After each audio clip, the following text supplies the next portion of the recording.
Maverick News presents The Rick Walker Show.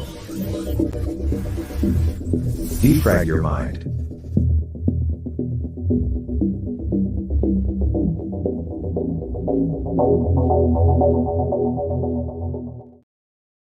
Good evening, everyone. I'm Rick Walker. Welcome back to the Maverick News Channel. Hello, Maverick family. Welcome, new viewers from all over the world. Great to have everybody here. Not such a great day for Rudy Giuliani. Looks like he's facing, a $148 million fine penalty. We'll tell you about his court case. Israel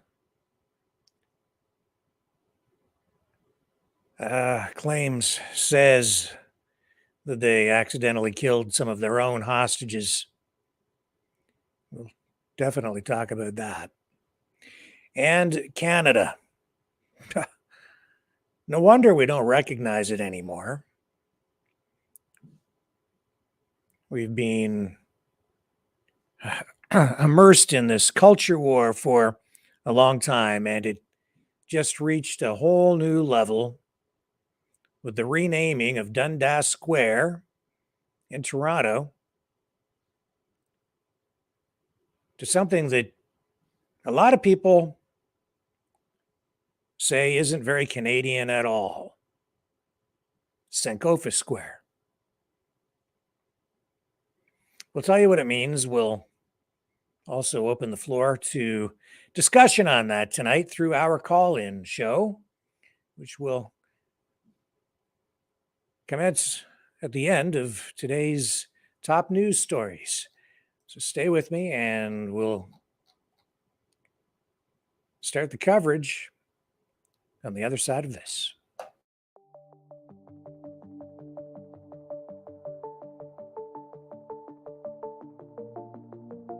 Greetings, brave Mavericks. Our quest for truth continues. We go beyond fake news. Together we expose propaganda. Together we pull others out of rabbit holes. We are maverick thinkers. We are all unique individuals, defenders of individual rights and freedoms, credible, trusted, grounded in reality. Maverick News, Maverick News. Defending free speech, free speech. Donate at freedomreporters.com. Do it now. Tomorrow may be too late. Maverick News. The world is watching.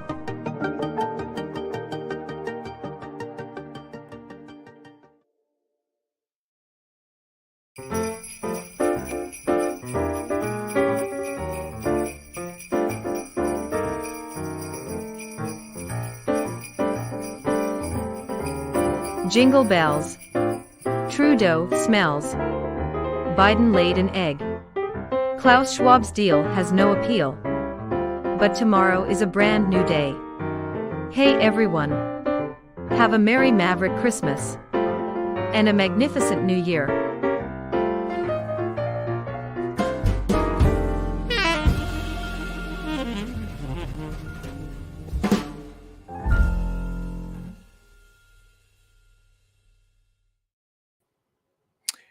So I know the story about the renaming of Dundas Square in Toronto is something that will interest everyone tonight, but we're going to save that story for the end so that we can then go to the phones with that information fresh in everyone's minds, as you may want to comment on that later on this evening when we get to the call-in portion of the program. So let's begin with Rudy Giuliani, who has been fined.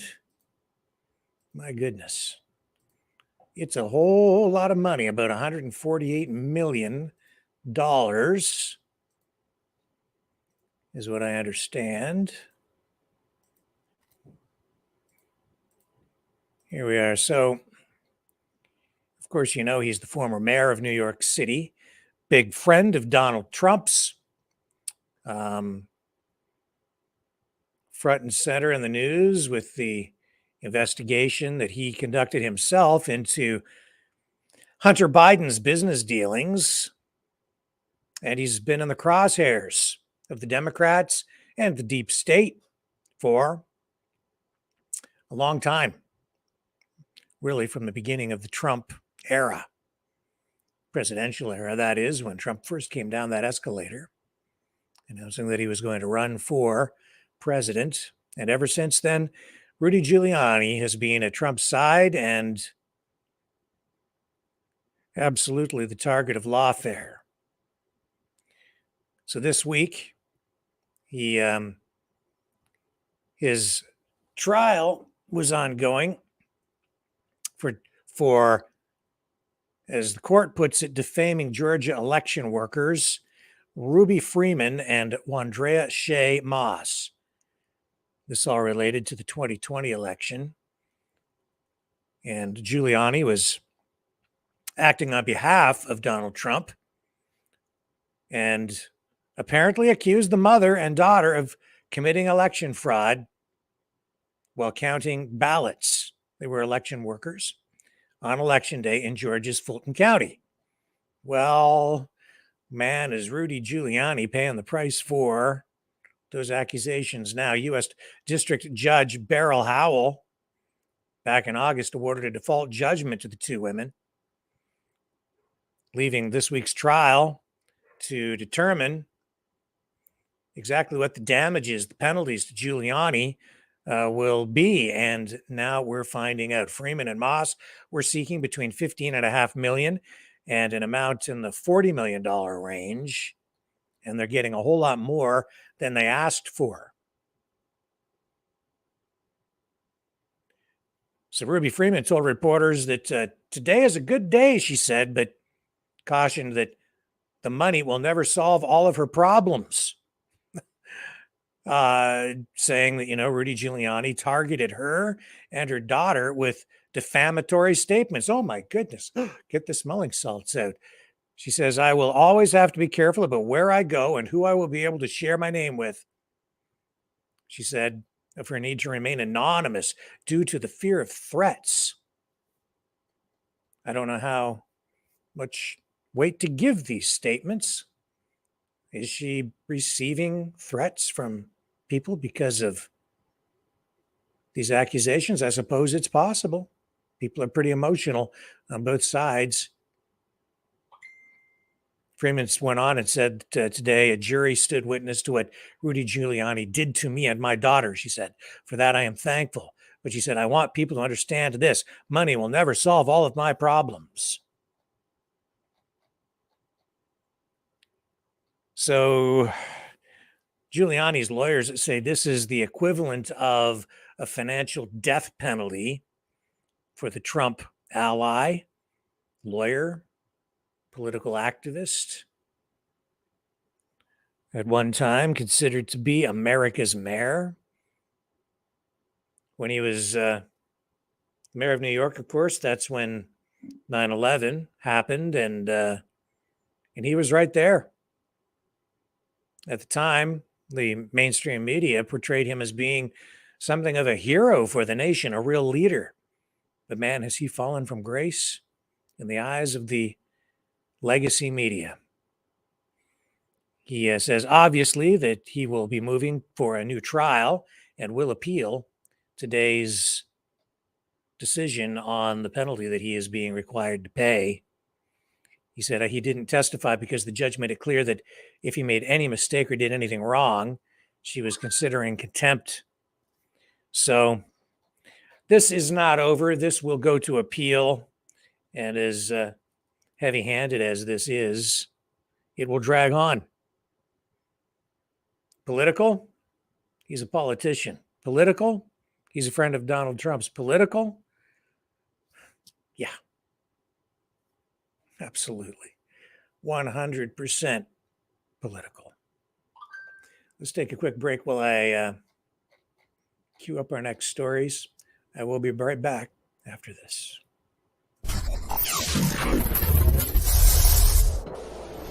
The sharing of biased and False news has become all too common on social media. More alarmingly, some media outlets publish these things simply aren't true without checking facts first. Unfortunately, some members of the media use their platforms to push their own personal bias and agenda to control exactly what people think, and this is extremely dangerous to our democracy. In an ocean of lies a century deep, the truth awaits. Choose not the red pill. Choose not the blue pill. For both are an illusion. Discover the power of M. The power of individuality. We are mavericks, we are the way to the light. Fear not the storm. Join our quest for truth. Truth will set you free. Maverick News. The world is watching.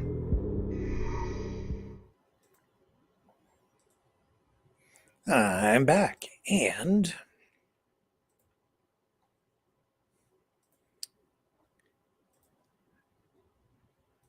where should we go from here? Matthew Perry, how about that? There was a lot of speculation surrounding Matthew Perry's death. And as has been the case with regard to many people passing away, especially especially a lot of celebrities when they don't immediately release the cause of death. What I've noticed is there is a rush to assume, there is a rush to report in a leading way without actual facts that these people dying probably died suddenly of the thing. I don't think that serves us well, because if you're not dealing with facts and you're leading people to make that assumption, it's a cousin of lying, okay? That's what that is. It's misleading. And I don't think it serves the public. I don't think it serves the cause of freedom. It certainly doesn't serve the cause of free speech. But I saw a lot of that going on with Matthew Perry. And now tonight, we know that Matthew Perry did not die from the thing here in the arm. He died from the acute effects of ketamine. The Friends star underwent an autopsy, and the Los Angeles County Medical Examiner has now released the cause of death. He was found unresponsive in the pool of his residence back in October 28th, and was pronounced dead at the age of 54. Now, the medical examiner ruled that the manner of death was an accident, and then there was all kinds of speculation surrounding that. He, of course, played Chandler on the sitcom Friends and was receiving ketamine infusion therapy for depression and anxiety before his death. Variety reported that. And ketamine can be dangerous because some people use it.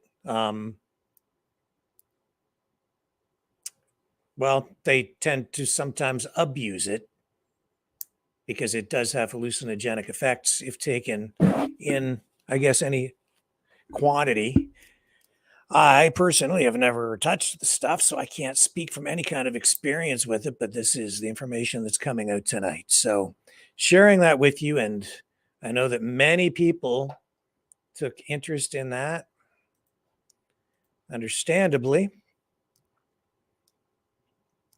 But again, it underlines for me the need to wait for facts, not jump to conclusions, not rush to be the first to report a story, not to take information at face value when it comes across online.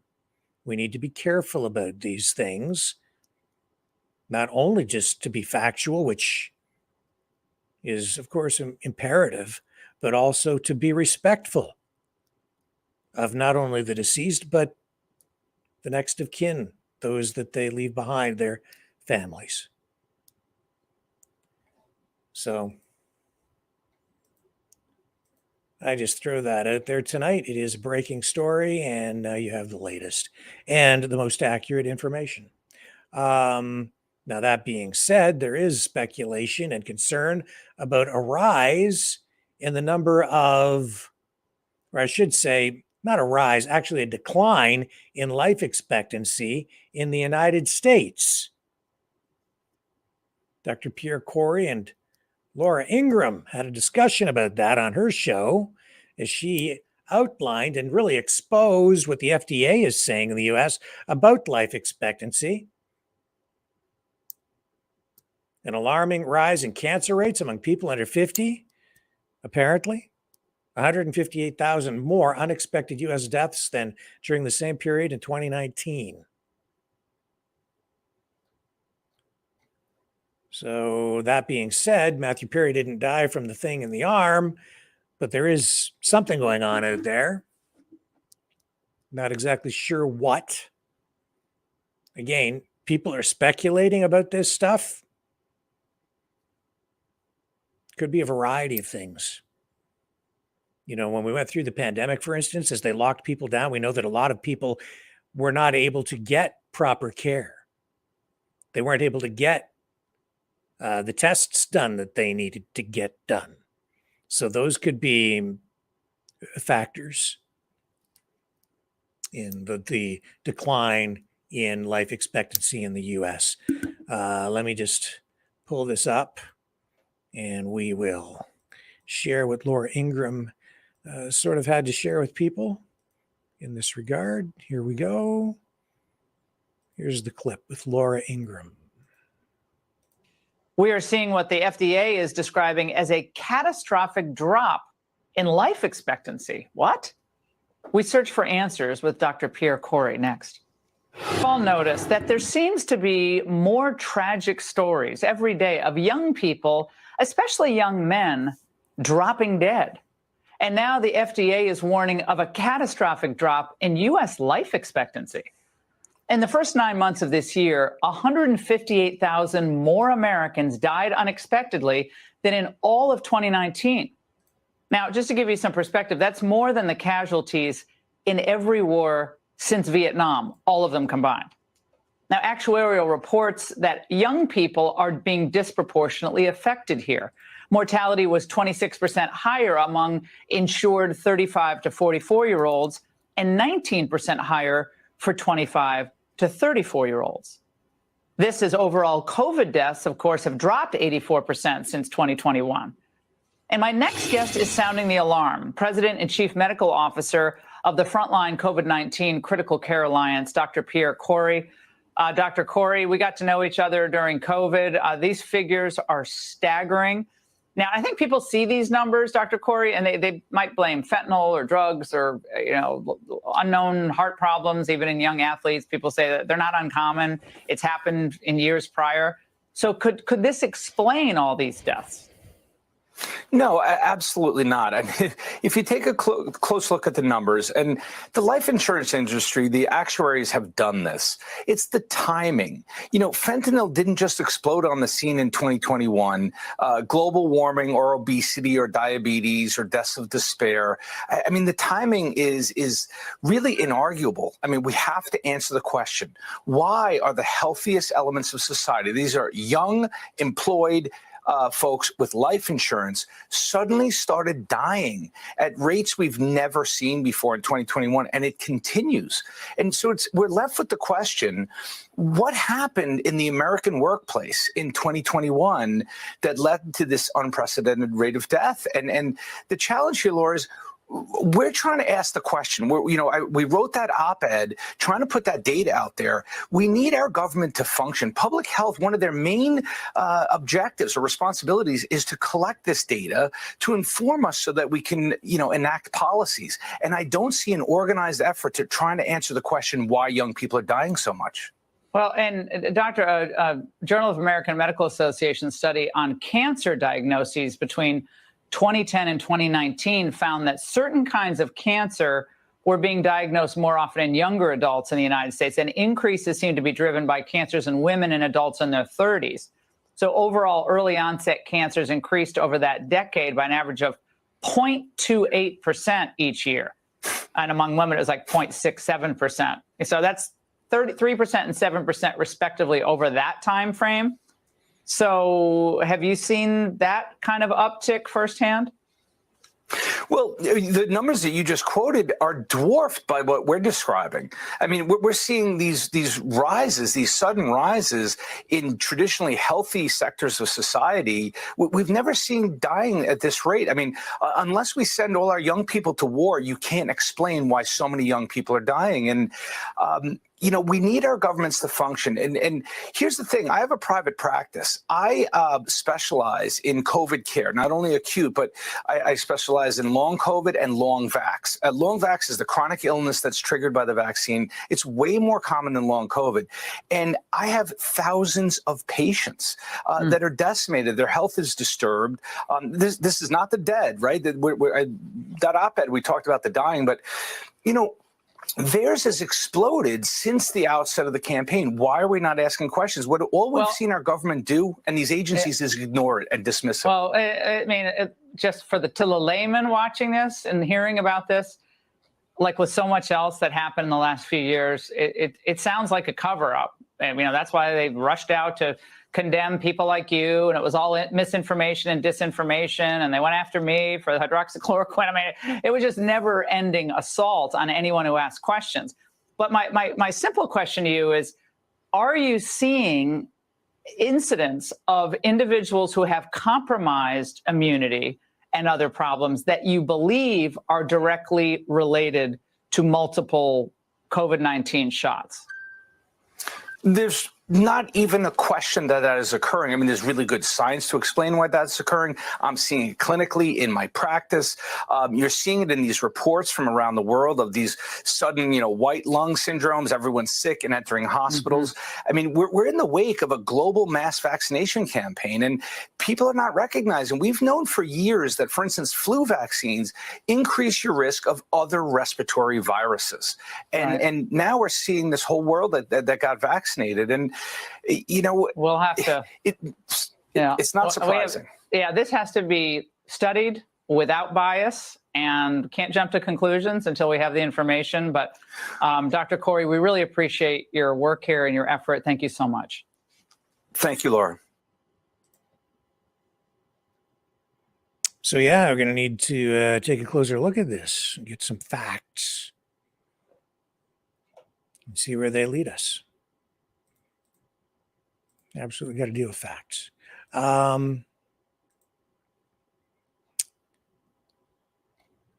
What else can I tell you? Apparently, no, I don't want to run that because I'm not sure if it's true or not. Not 100% true, so I'm not going to share that tonight. Nope.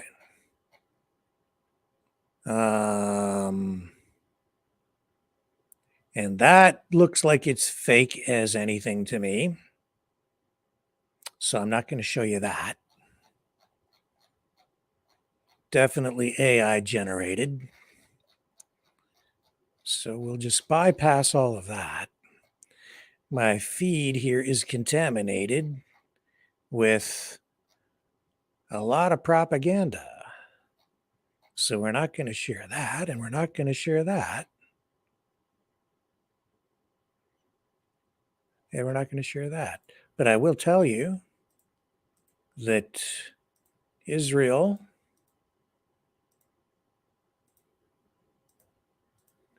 has reported that they have mistakenly killed 3 Israeli hostages in Gaza. This happened today. in a battle in Gaza City. Apparently, an Israeli strike killed a Palestinian journalist in the south of the besieged territory.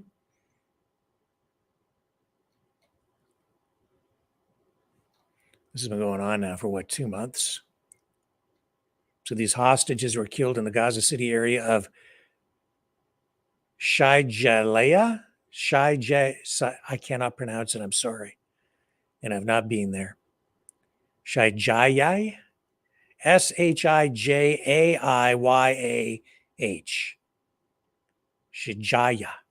Shijaya. Where troops have been engaged in fighting with Hamas. So the soldiers say, well, Israeli authorities say that the soldiers mistakenly identified these 3 hostages as a threat and opened fire on them. They said they weren't sure, that they thought that they don't know why they were where they were, whether they had escaped or had been released or what it was. But they thought they were a threat and opened fire and killed them. So we know that Hamas took 240 some people hostage back on October 7th during that attack on Israel, which of course triggered this whole war. Since then, quite a few hostages have been released, but they still have somewhere around 130 approximately in custody. So these 3 hostages have been identified as 3 young men who had been abducted from the Israeli communities near the Gaza border on October 7th. 28-year-old Yotam Haim, 25-year-old Samer al-Talaka, and 26-year-old Elon Shamriz.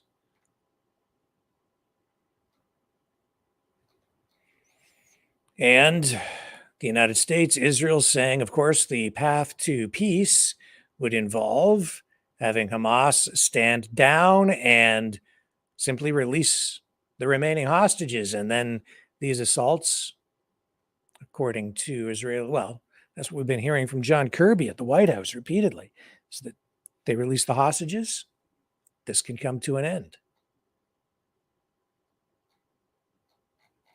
I don't think that's going to happen. Not anytime soon.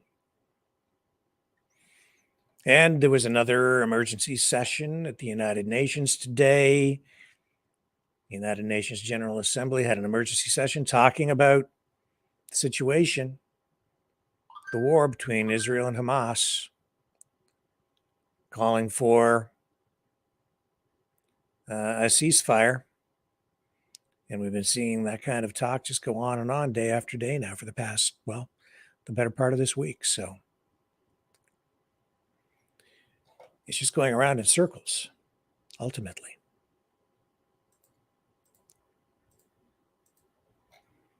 Now, what else can I share with you tonight? Well, give me a minute here. I'm going to cue a couple of things up. Will you watch this?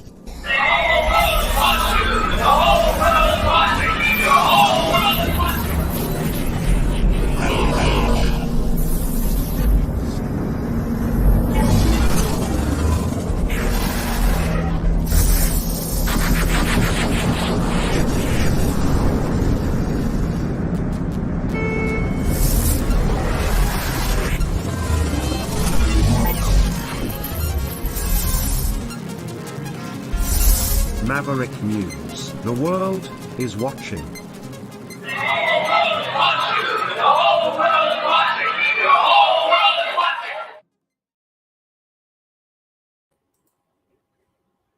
Okay, did you guys see this story about the fish washing ashore in Japan? 1,200 tons approximately of fish just washing ashore. I've seen stuff like this happen in the Great Lakes from time to time during like temperature inversions. When conditions are just right, There can be oxygen depletion in the water. It can cause massive fish die-offs, but this is pretty incredible. In fact, here, let me see if I can find the footage over here for you. I don't think they're 100% sure exactly what the heck happened, what led to it, but it's just massive amounts. Here we go. Of fish washing ashore. And of course, it has instantly become political.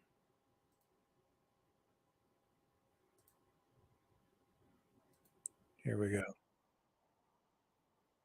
Look at this. Unbelievable.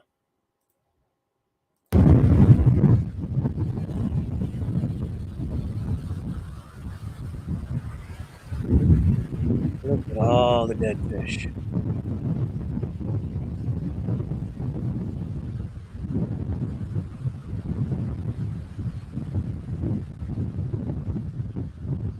So yeah, they don't really know what the cause of this is.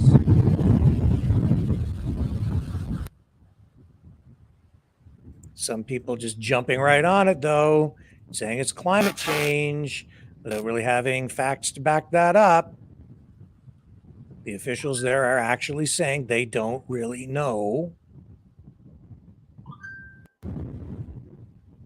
Japanese fishery officials are battling these rumors that the incidents are connected with the Fukushima Daiichi nuclear plant as well. That melted down back in 2011. And then Japan began releasing treated wastewater from the plant 3 months ago as it continues to decommission that destroyed nuclear facility. So this is not the first fish die-off to occur there. The first one occurred in Hakodate. I don't know if I'm pronouncing that correctly either. On Japan's northernmost main island, back on December 7th. And then as you see here, these fish die-offs are creating a blanket of dead fish on these beaches. And people who live there say they've never seen anything like this before. Absolutely incredible. And of course, it's resulting in a massive, massive stench as the fish decompose.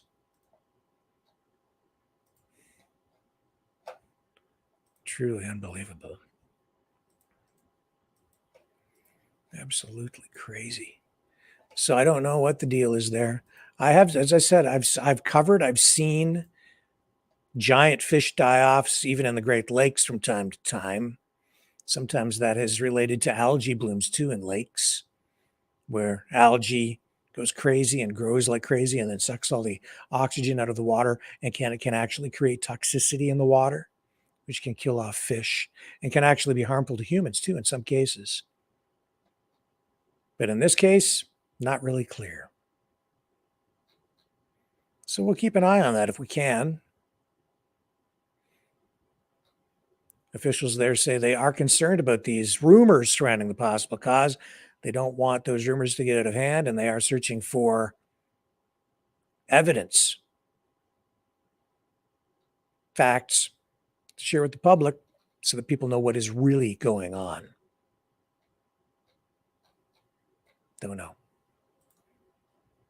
It's okay to, I guess, have questions, but let's not jump to conclusions.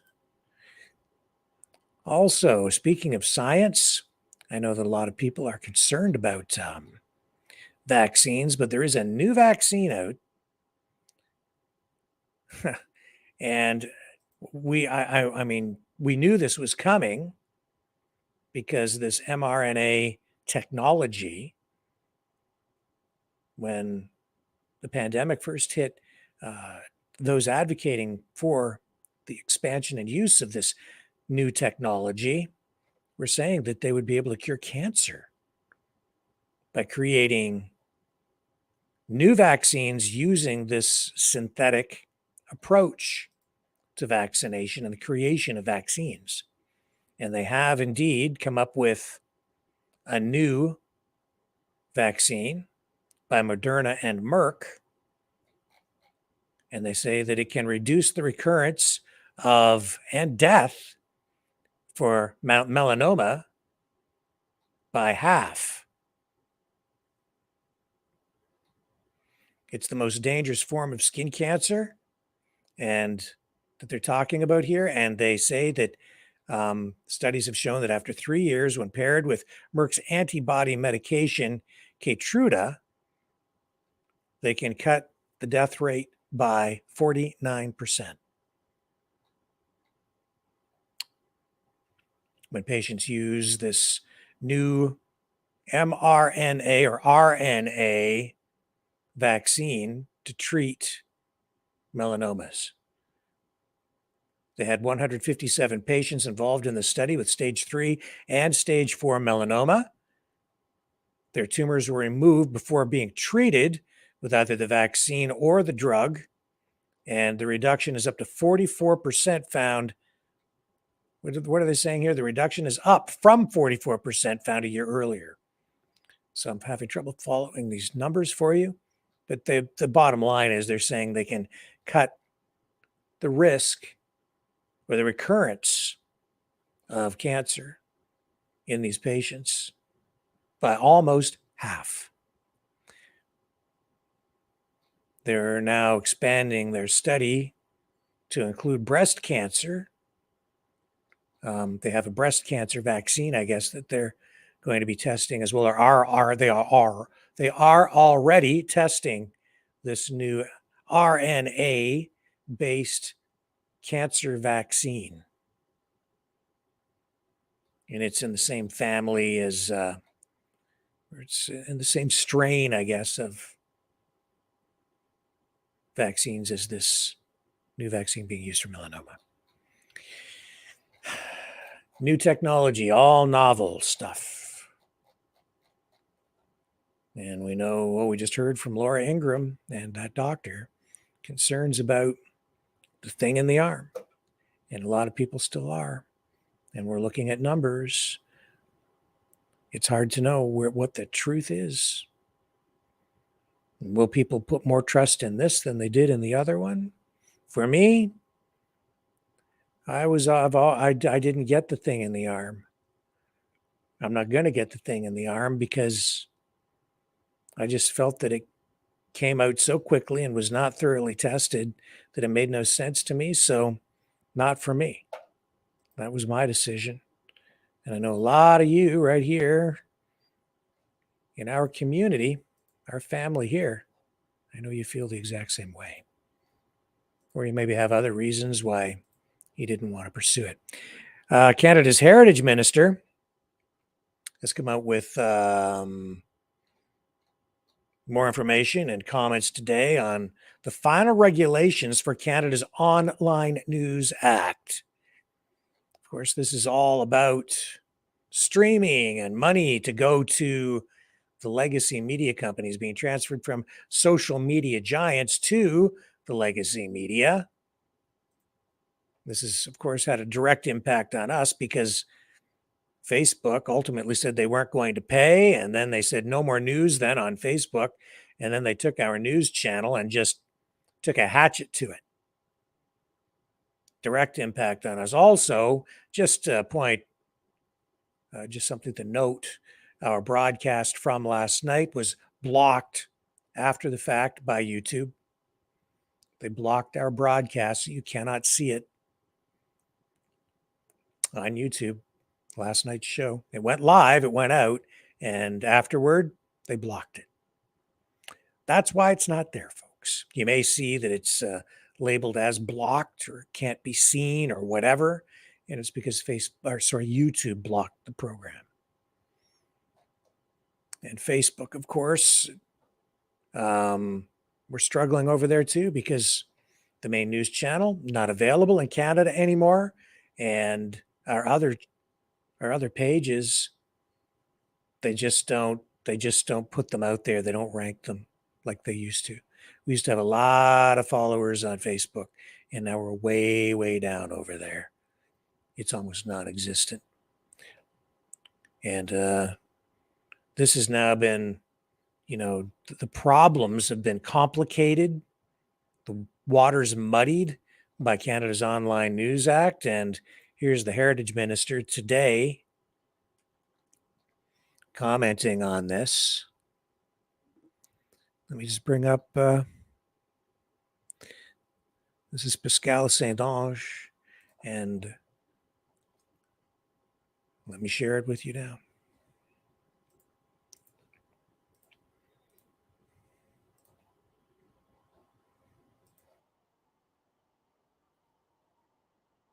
The government's work in implementing the Online News Act by sending the final regulations to the CRTC. It's the independent institution that will be responsible to make sure that the legislation is enforced, and also that whatever negotiations and agreements fall under the legislation and the regulations. It's a great day for the sustainability of our newsrooms. We know that there's been a lot of layoffs. More than thousands of journalists have lost their jobs across the country in the past decade. Having more equitable relationships and commercial relationships between tech giants and our newsroom is an essential part of ensuring the sustainability of our news sector and ensuring that journalism continues to play its role in democracy. It's also a first of its kind in the world where we have a transparent and viable legislation where smaller news outlets also have a seat at the negotiating table with the tech giants. So this is extremely good for Canadians. It's good for democracy, and I think it's a good step for the rest of the world as well. Quand est-ce qu'on va commencer à voir cet argent arriver vers les différents médias? La loi entre en vigueur le 19 décembre et donc les plateformes ont for our US viewers, le plus rapidement possible. Sorry about the French. I know that pour avoir for the most part, des ententes qui répondent aux exigences prescrites dans la loi, dans la réglementation. Et l'objectif des plateformes, c'est évidemment d'en venir à des ententes négociées, de ne pas avoir à, si jamais il n'y en a pas d'entente, just want to stick with it for just a little bit longer here, though. Soit tranché par un arbitre qui serait nommé par le CRTC. Donc, parce qu'il y a un processus pour obtenir une exemption, c'est-à-dire que quand les plateformes ont on the other side of this, we'll try and get into this story about Dundas Square in Toronto being renamed. 100% à CBC Radio-Canada. Comment vous êtes arrivé à ce chiffre-là? Un, et deux, qu'est-ce que vous dites à ceux qui disent que c'est injuste? Ça se trouve enlever 7 millions aux plus petits médias, comme les médias communautaires, entre autres, qui en arrachent. Bien, premièrement, c'est important de rappeler qu'il ne s'agit pas ici d'un programme gouvernemental.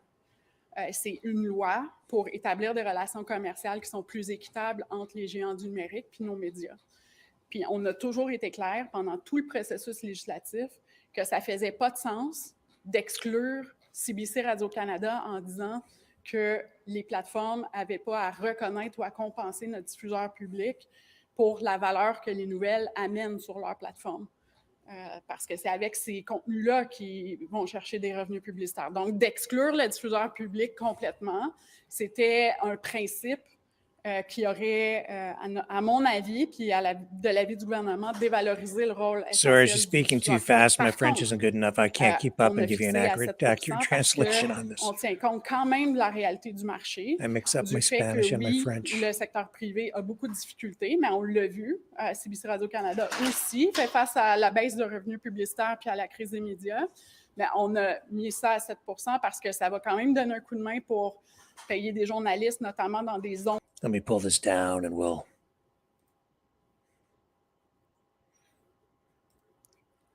Okay, here we go. To represent the largest news websites in Canada. Yes, there's two things that we need to consider. First of all, this is an agreement between Google and news outlets. So first of all, Google, it's an exchange of value between Google and news outlets. So of course, it concerns first and foremost content that is online.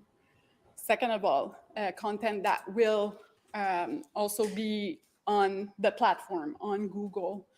And we know that, how the news sector is divided. It's a third of journalists are at CBC Radio-Canada, about a third of journalists at broadcasters, and a third of journalists in publishers, the publishing sector.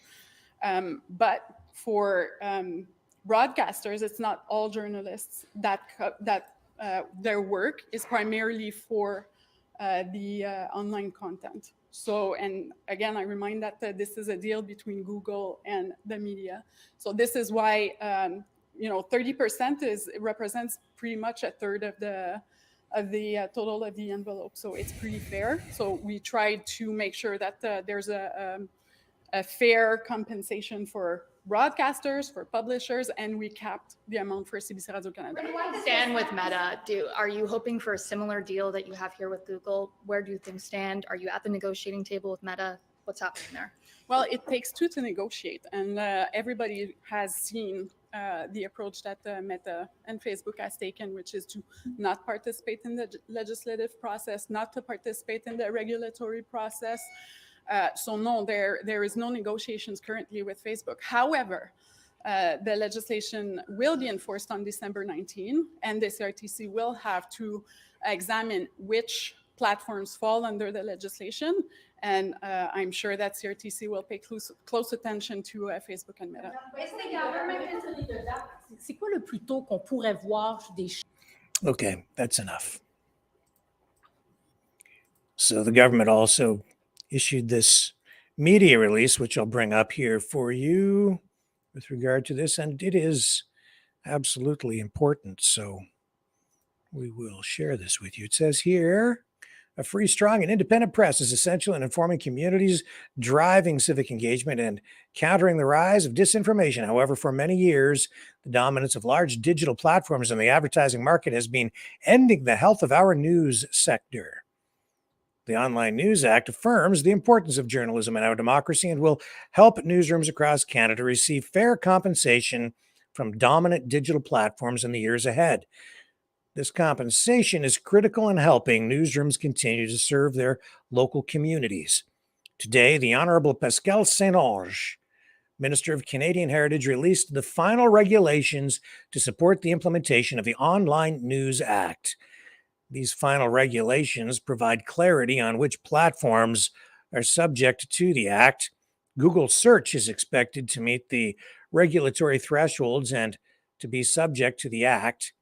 Its contribution will be $100 million in financial support annually, indexed to inflation for a wide range of news businesses across the country, including independent news businesses and those from Indigenous and official language minority communities.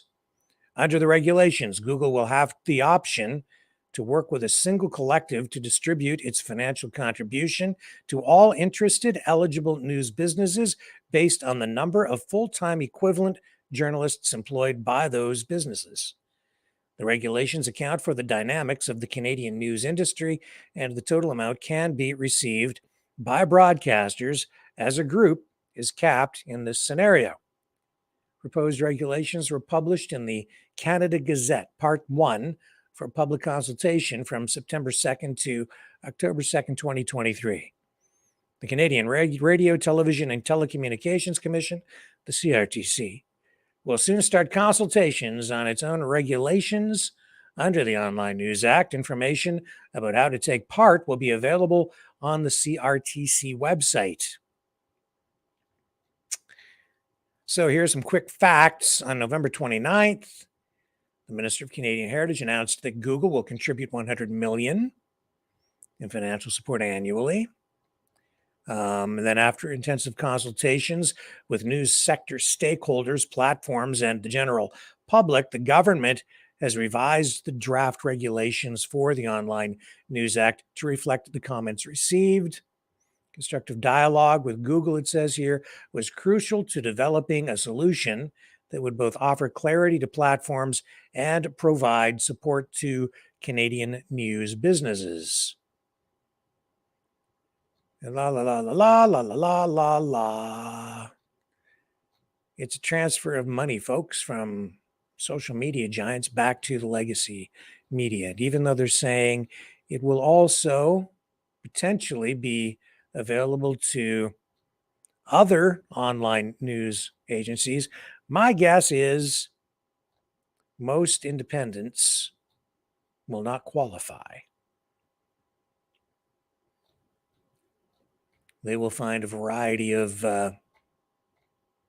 reasons to prohibit independent media outlets from partaking in the trough feeding. Not that I'm that upset about the social media giants who basically engage in censorship at the will of the government anyway, bending the knee on censorship. So I don't think they really deserve our sympathy, but this is the government really exerting unprecedented control over social media platforms and redistributing wealth back to the news or information outlets, the broadcasters that already receive millions and millions of dollars in government subsidies so they can regurgitate government messaging back to the public on behalf of the government in a way that is disguised. And most people don't even realize that they're really just getting a government message straight up. And it absolutely is true. All right. Let's, again, take a short break, be right back, and then we'll dig into this renaming of Dundas Square in Toronto, Canada.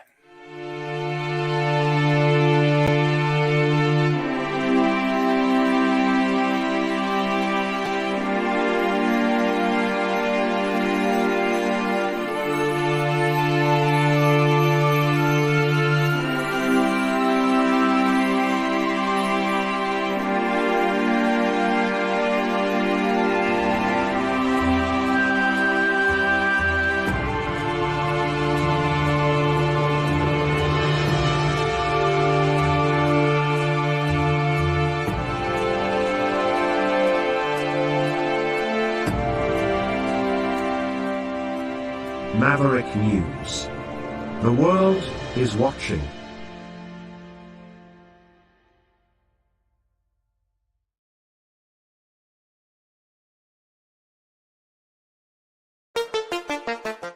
The New World Order.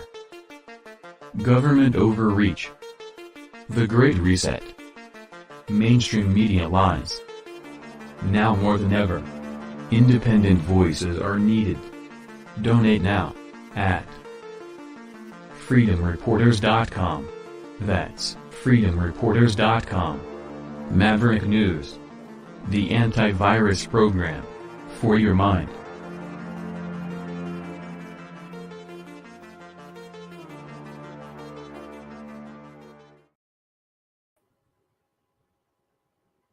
Okay, so I'm receiving a message that says we're not airing on Rumble, but I see that we are on that channel. And let me check over here. And we're running on this channel, channel 2. And, I have, hang on a second here. Let me run a little promo again, and I'm going to check and see what's going on. We're running on both channels, but I'm not sure if they are both public. Let me check for you. I'll be right back.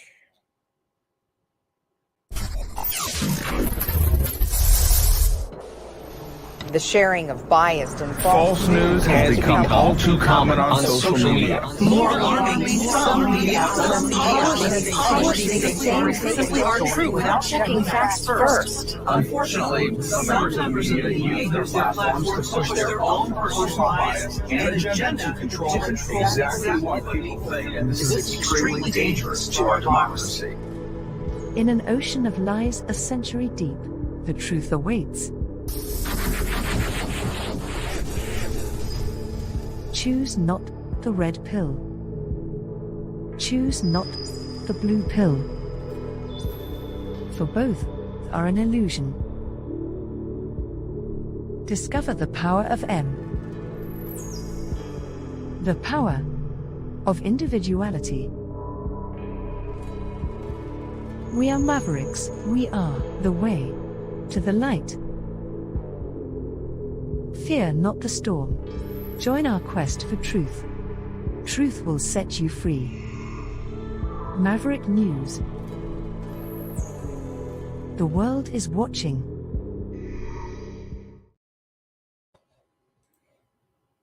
Okay, so we are firing on both Rumble platforms tonight. I'm not sure exactly what. There was one change in that the feed is going out. The socket where it goes in, the two channels were flipped, but it should not affect what actually goes out onto those channels. I do see that the numbers are split tonight. So it split the audience sort of in half, and the numbers over on YouTube are up as a result as well. So kind of strange, but that is what is going on. We are, in fact, operating and running on both channels, though. It's just that the audience is split up, and I apologize for any confusion that this has caused this evening. Rumble's a kind of a strange platform technically, but we continue to grow there. So sorry about that, folks. All I can say is it is out there, and it is available, and it is public, and it is running. So it is what it is. At this point, there's really nothing more I can do. Still can't see anything in Rumble, it says. I don't know. That's the second channel where most people are watching tonight. I'll just put the link right up for you so you can see it. No, it's not firing. It is bit, but it's not. I don't know what's wrong with it. Well, here, I'll put the other channel up. Rumble. You guys probably don't do any live streamings yourselves on this platform. I can just tell you that it is kind of a pain in the neck to set up. Don't really quite understand it. Why it does this crazy stuff sometimes.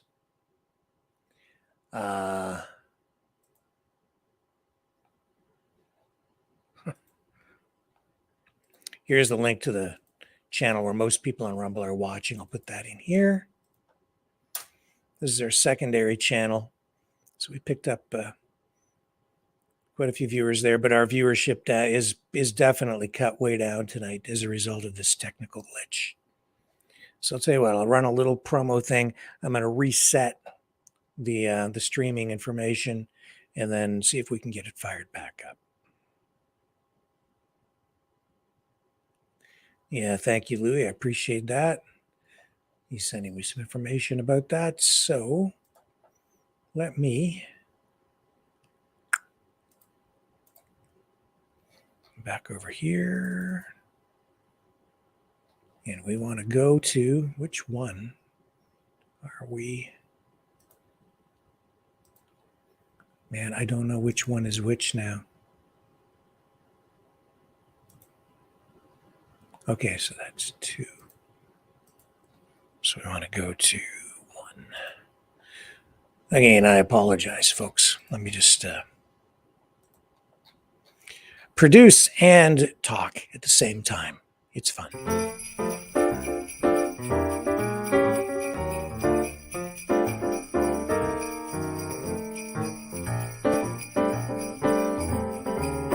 Jingle bells. Trudeau smells. Biden laid an egg. Klaus Schwab's deal has no appeal. But tomorrow is a brand new day. Hey everyone. Have a Merry Maverick Christmas. and a magnificent new year.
Maverick News.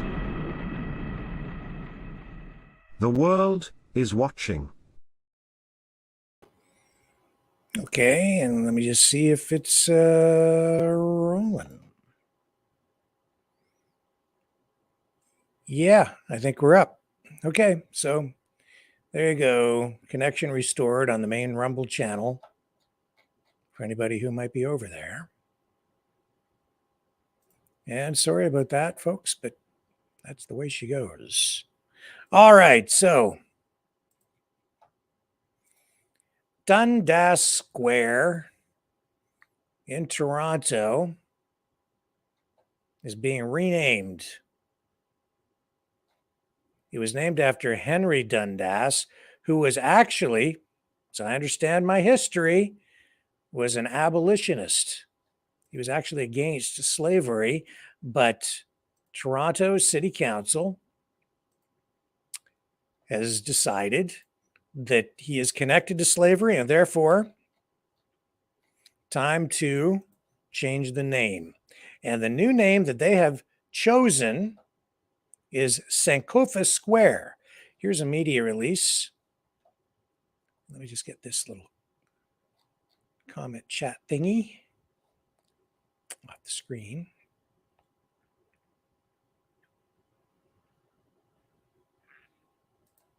Gina says, thank you, Louis. Yeah, thank you, Louis. He did comment and updated us on what was going on with the Rumble feed. So here's the media release on the name change. This stuff, honestly, I have to confess, it drives me a little bit crazy. I don't like change anyway, because I'm getting old and stuck in my ways. But here's what Toronto, the municipality, is saying.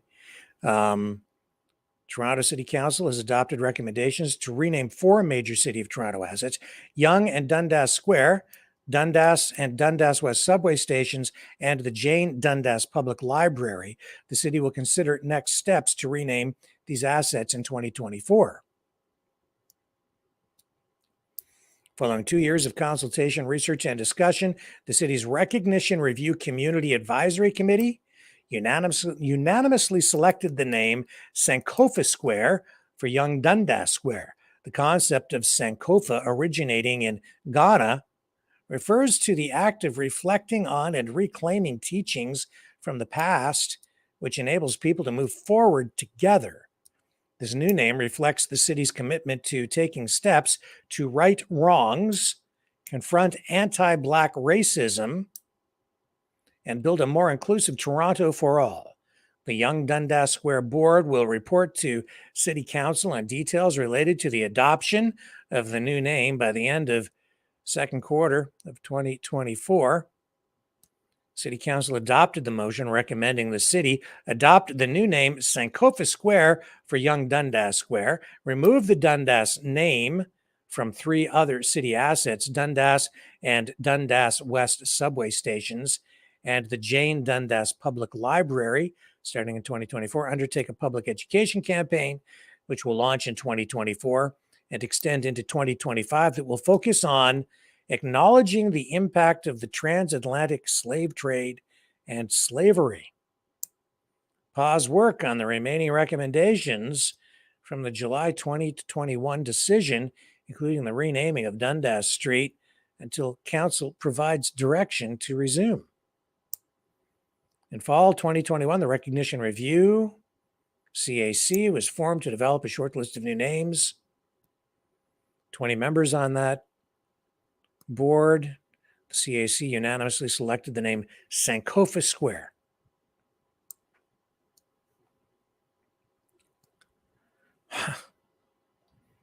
The net cost to the city is estimated to be $700,000 with identified offsets. In other words, I think they're going to get some transfer payments from senior levels of government to help offset the total cost of doing this. The Recognition Review, Dundas renaming project, has been underway since 2020.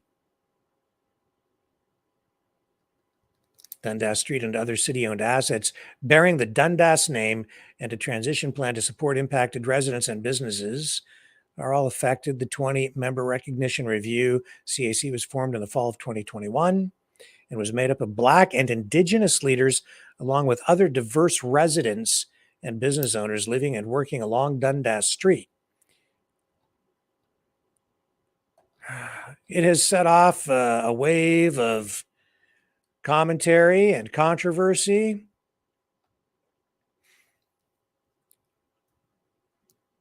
It says here, Toronto is home to more than 3 million people whose diversity and experiences make this great city Canada's leading economic engine and one of the world's most diverse and livable cities.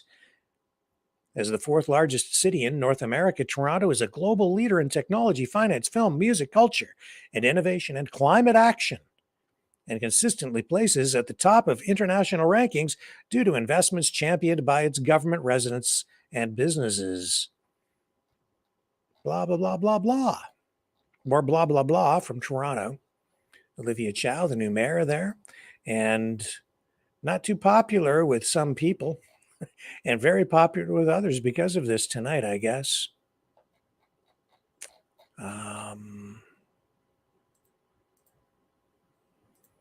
All you have to do is take a look at what's going on Twitter with regard to this. And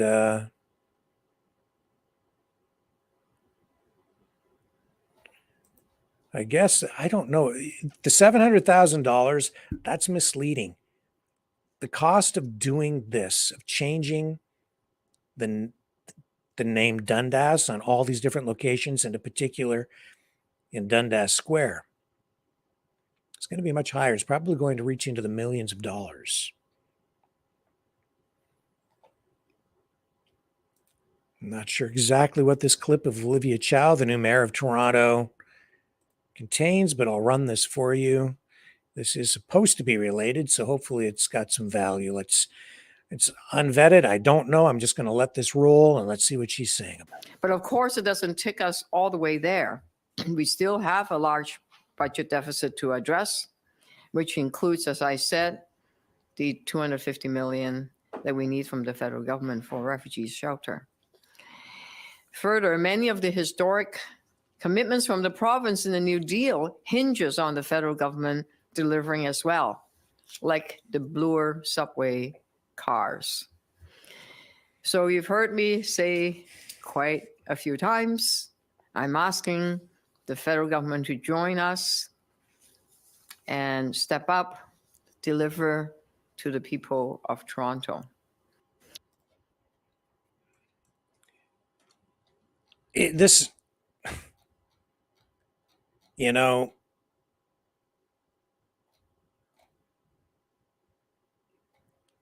there are some estimates here tonight that the total cost of completing this renaming project could reach as much as $12 to $15 million. And the city of Toronto is under severe financial stress. It was a major issue in the mayoral by-election after John Tory was forced to resign as a result of his indiscretion and the scandal that resulted from it, his relationship with that staffer, and his subsequent fall from grace.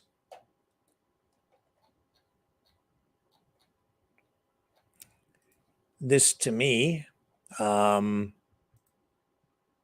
is part of the culture war.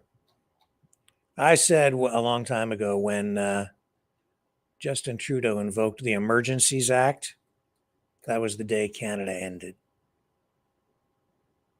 And we saw the Canadian flag flown at half staff for many, many months when that story about the graves came out.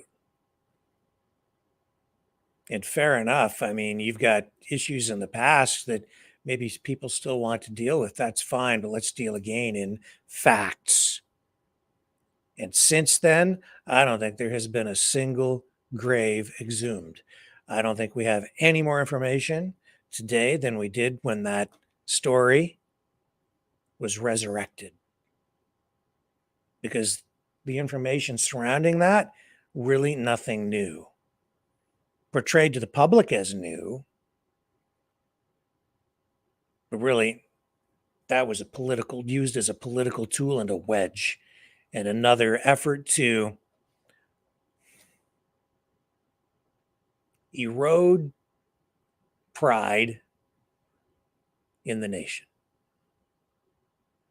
to make people feel ashamed of their country.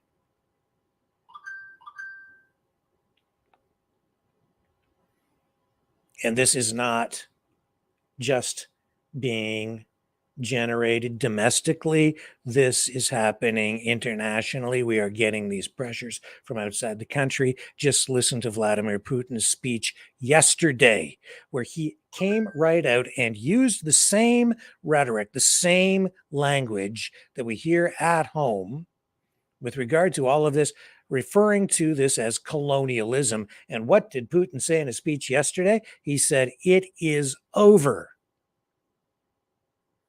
Referring to colonialism and American imperialism, but using the word colonialism specifically in his speech yesterday, making reference to international colonialism, Western countries, NATO countries, the United States, and Canada. All of this is interconnected. And that is why we are seeing the renaming of places like Dundas Square. Because to the people on the left, the people who have been working to exert more authoritarianism, a lot more socialism, neoliberal wokeism, who are engaging in all of these activities to erode our national identity and redefine Canada in the way that Justin Trudeau wants it redefined as the world's first post-national state. To those people, this is the strategy. Tear down the statues, make everybody ashamed of their past, destroy the country from within in the name of social justice, redefine the country, and it is being redefined. It is not the Canada that we had. This is the new Canada, as you see in the thumbnail that I created for the program on the One Rumble channel tonight, which is now back up and running. Toronto in particular is, certainly not like it was back in the 1970s, 60s, the 80s. The demographics are completely different, redefined, and I'm not sure what Canada is anymore. I'm sorry to say. But Sankofa Square, what is that?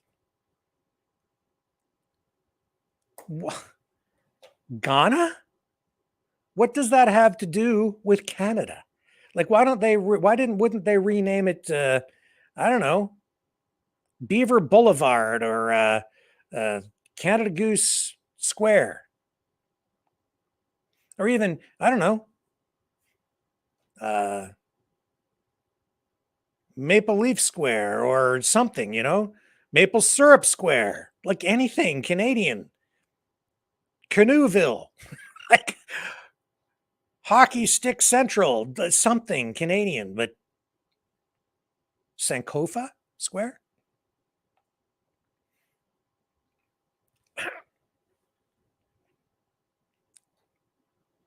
I don't know. It irritates me. All right. Here's Andrew Lawton, True North. This post is getting a lot of traction tonight. He's saying that Toronto is stripping Henry Dundas's name from young Dundas Square over his connection to slavery, even though he was an abolitionist. But get this, he says, the city is renaming it Sankofa Square, a word from the Akan tribe in Ghana.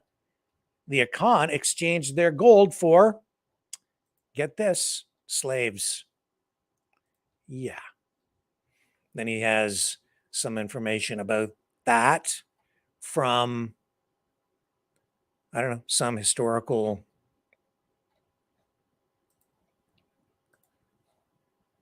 journal, I guess. I don't know, something that he's uncovered about the history of this tribe in Ghana. So I looked up, well, it's a Akan tribe. First word that comes up on Google when I type in Akan is Akan slaves. Akan people. Just, you can't make this stuff up, I guess. That's the first thing that it automatically populated the word slaves for me when I typed in the word Akan. Akan people on Wikipedia. Slavery and Akan origins. Akan slavery in Africa and the Atlantic. I don't know. I'm not familiar with the Akan tribe. Don't know. I just look at that and I say, what does that have to do with Canada? The Akan states of West Africa. I know that Ghana takes a lot of, they buy a lot of cars from Canada, like secondhand cars, and a lot of them in disrepair, because I don't think it's a very rich country. And I've spoken to car dealers who send over even cars that are smashed up or have been in accidents, and they send them over there and they get fixed up, and the people drive these, some of them, I mean, they're okay cars once they're fixed, but they buy a lot of that stuff from the Canadian automotive supply chain. Here's JSTOR, Slavery and Akan Origins. Ivor Wilkes is the Dean of Scholars writing about the Asante of Ghana, his massive Asante in the 19th century, la la la. So it's got all this information here about slavery and the Akan tribe. So I don't know. The Akan diaspora.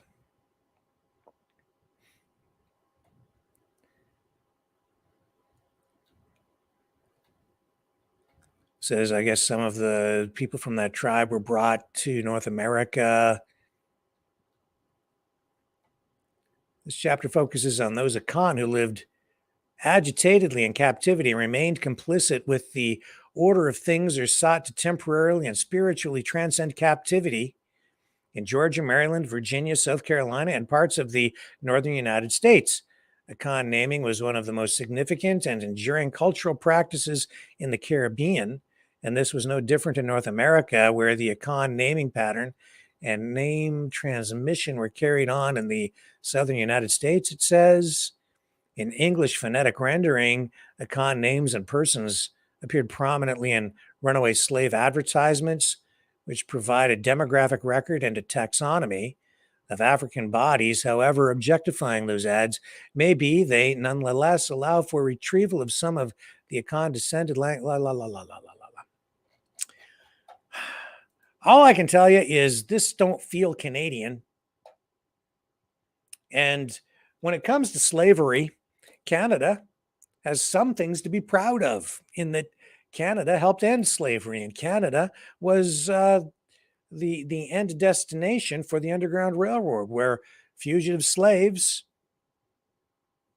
running away found freedom here.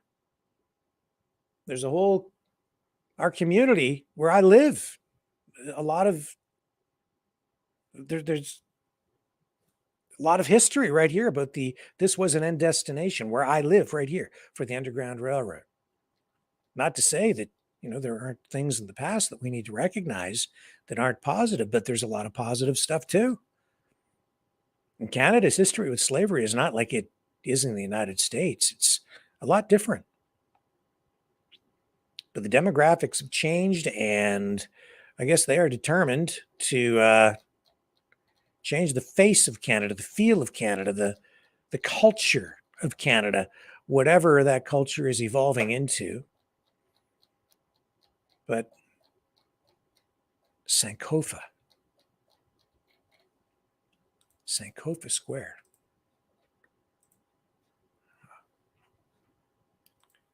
Sankofa.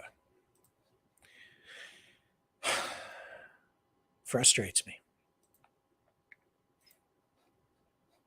All that being said, let's not drag this on. Let's just go to the phones. I'll crank the phone system up here, and we'll come back and you guys can comment. Help me out with this one, guys. I'm just a little flustered tonight.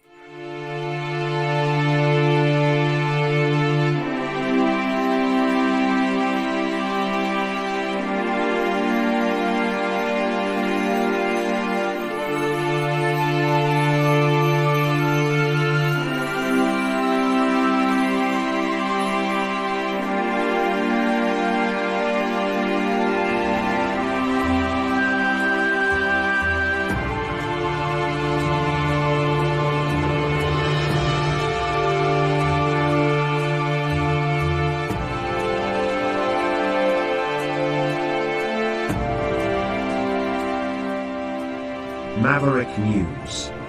The world is watching.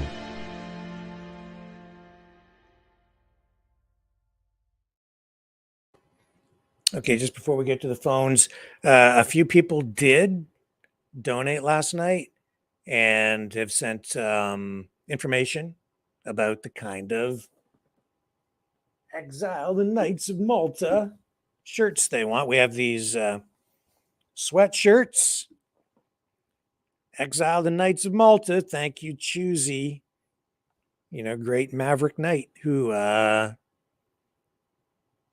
inspired these shirts, because the Knights of Malta are a real thing, and we are going to exile them, which really means we are going to root out corruption and make that our mission here, and seek to end corruption within our government and our governmental systems by exiling the Knights of Malta in a peaceful way.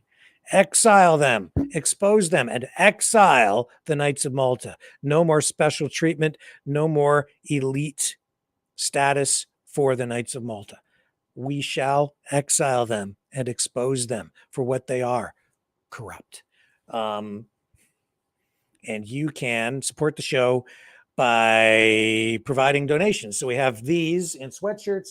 We also have the long sleeve tees. Long sleeve, great for sleeping in. I like those. And regular t-shirts as well. 100% cotton. Good quality. So any donation of $30 or more for a t-shirt, $35 or more for the long sleeve tee, and $45 or more for a sweatshirt. And when you donate, which you can do at freedomreporters.com, that's the way to go if you're going to do this. freedomreporters.com, just go to that URL, and when you make your donation, just in the comments section, the message, send me a message with your shipping information and tell me what size of shirt you would like. And you can have it in any color you want as long as it's black. So get your Exile, the Knights of Malta shirts, and support the channel. And it'll help us root out the corruption. We're going to turn the tables here. That's what we're doing.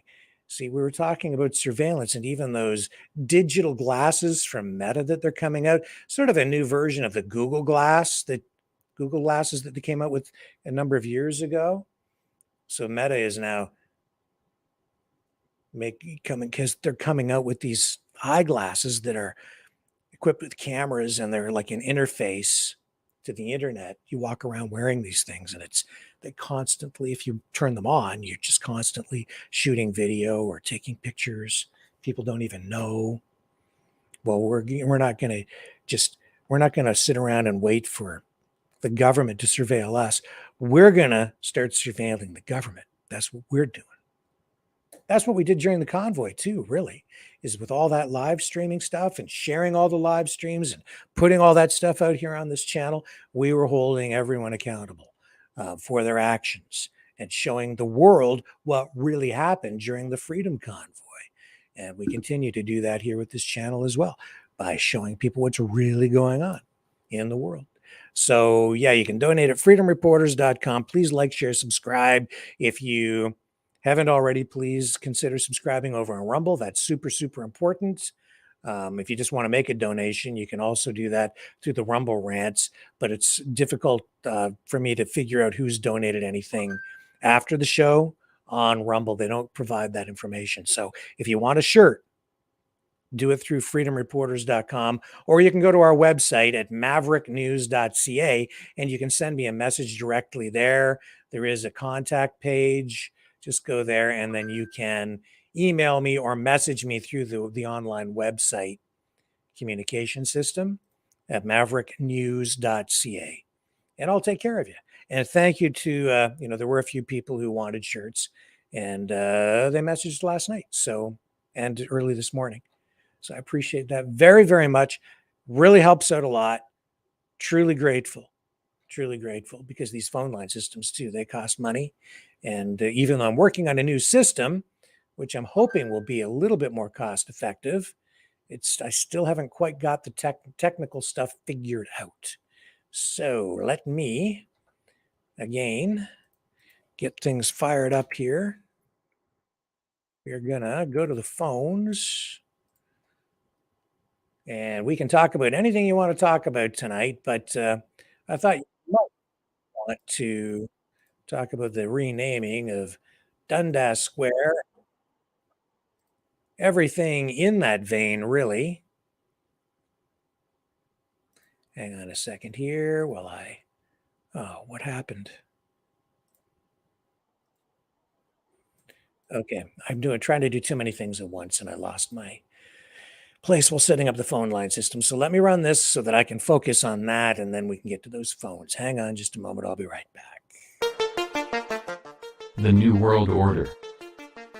Government overreach. The Great Reset. Mainstream media lies. Now more than ever, independent voices are needed. Donate now at freedomreporters.com. That's freedomreporters.com. Maverick News. The antivirus program for your mind.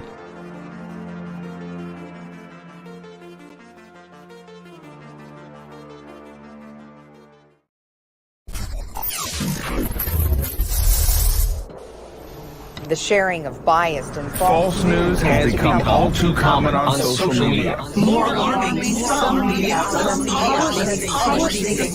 simply aren't true without checking facts first. Unfortunately, some members of media use their platforms to push their own personal bias and agenda to control exactly what people think. And this is extremely dangerous to our democracy. In an ocean of lies a century deep, the truth awaits. Choose not the red pill. Choose not the blue pill. For both are an illusion. Discover the power of M. The power of individuality. We are Mavericks, we are the way to the light. Fear not the storm. Join our quest for truth. Truth will set you free. Maverick News. The world is watching.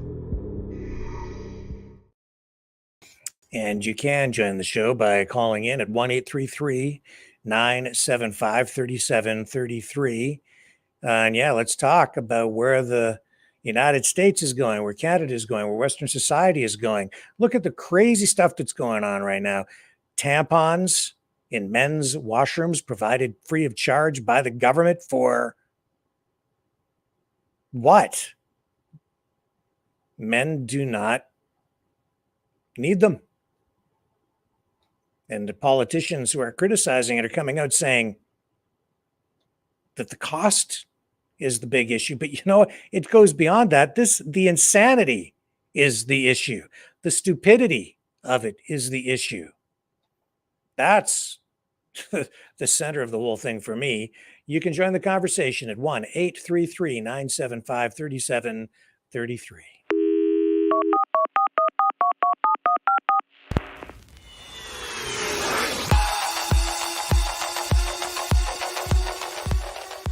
Join the conversation. Call 1-833-975-3733. That's 1-833-975-FREE. Speak up. Speak out. Make your voice heard. Maverick News. Fighting for freedom by defending your right to free speech. Be a Maverick. Join us.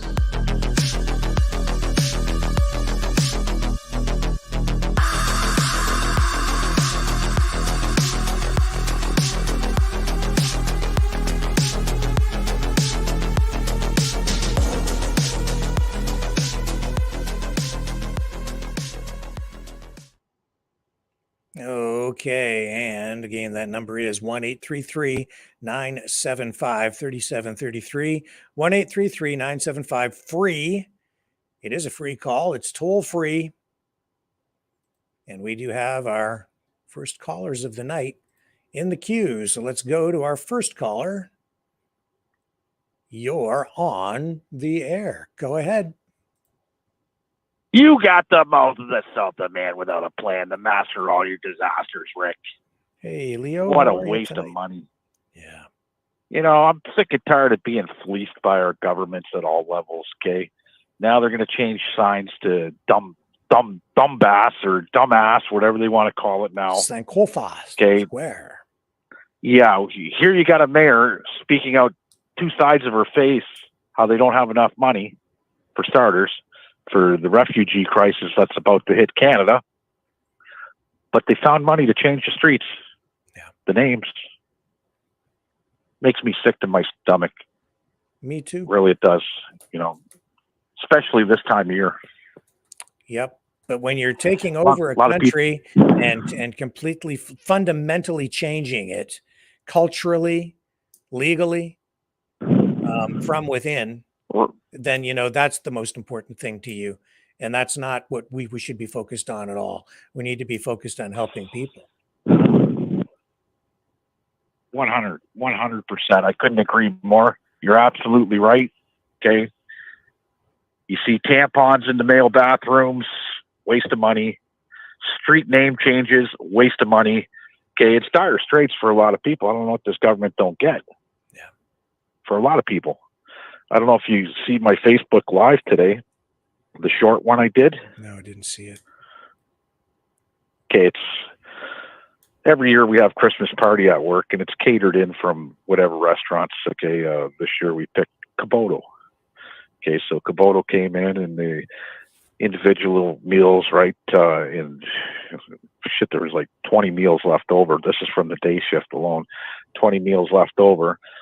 So I told my boss, I'm going to go to the mission. I'll donate it to the mission. So I went down there with the 20 individual meals to the mission, and I gave it to the mission, right? Mm-hmm. And I made a nice little video, very short video, right? I don't care about people's political stripes right now. You could be a conservative, you could be NDP, you could be liberal, you could be a fucking unicorn. I don't care.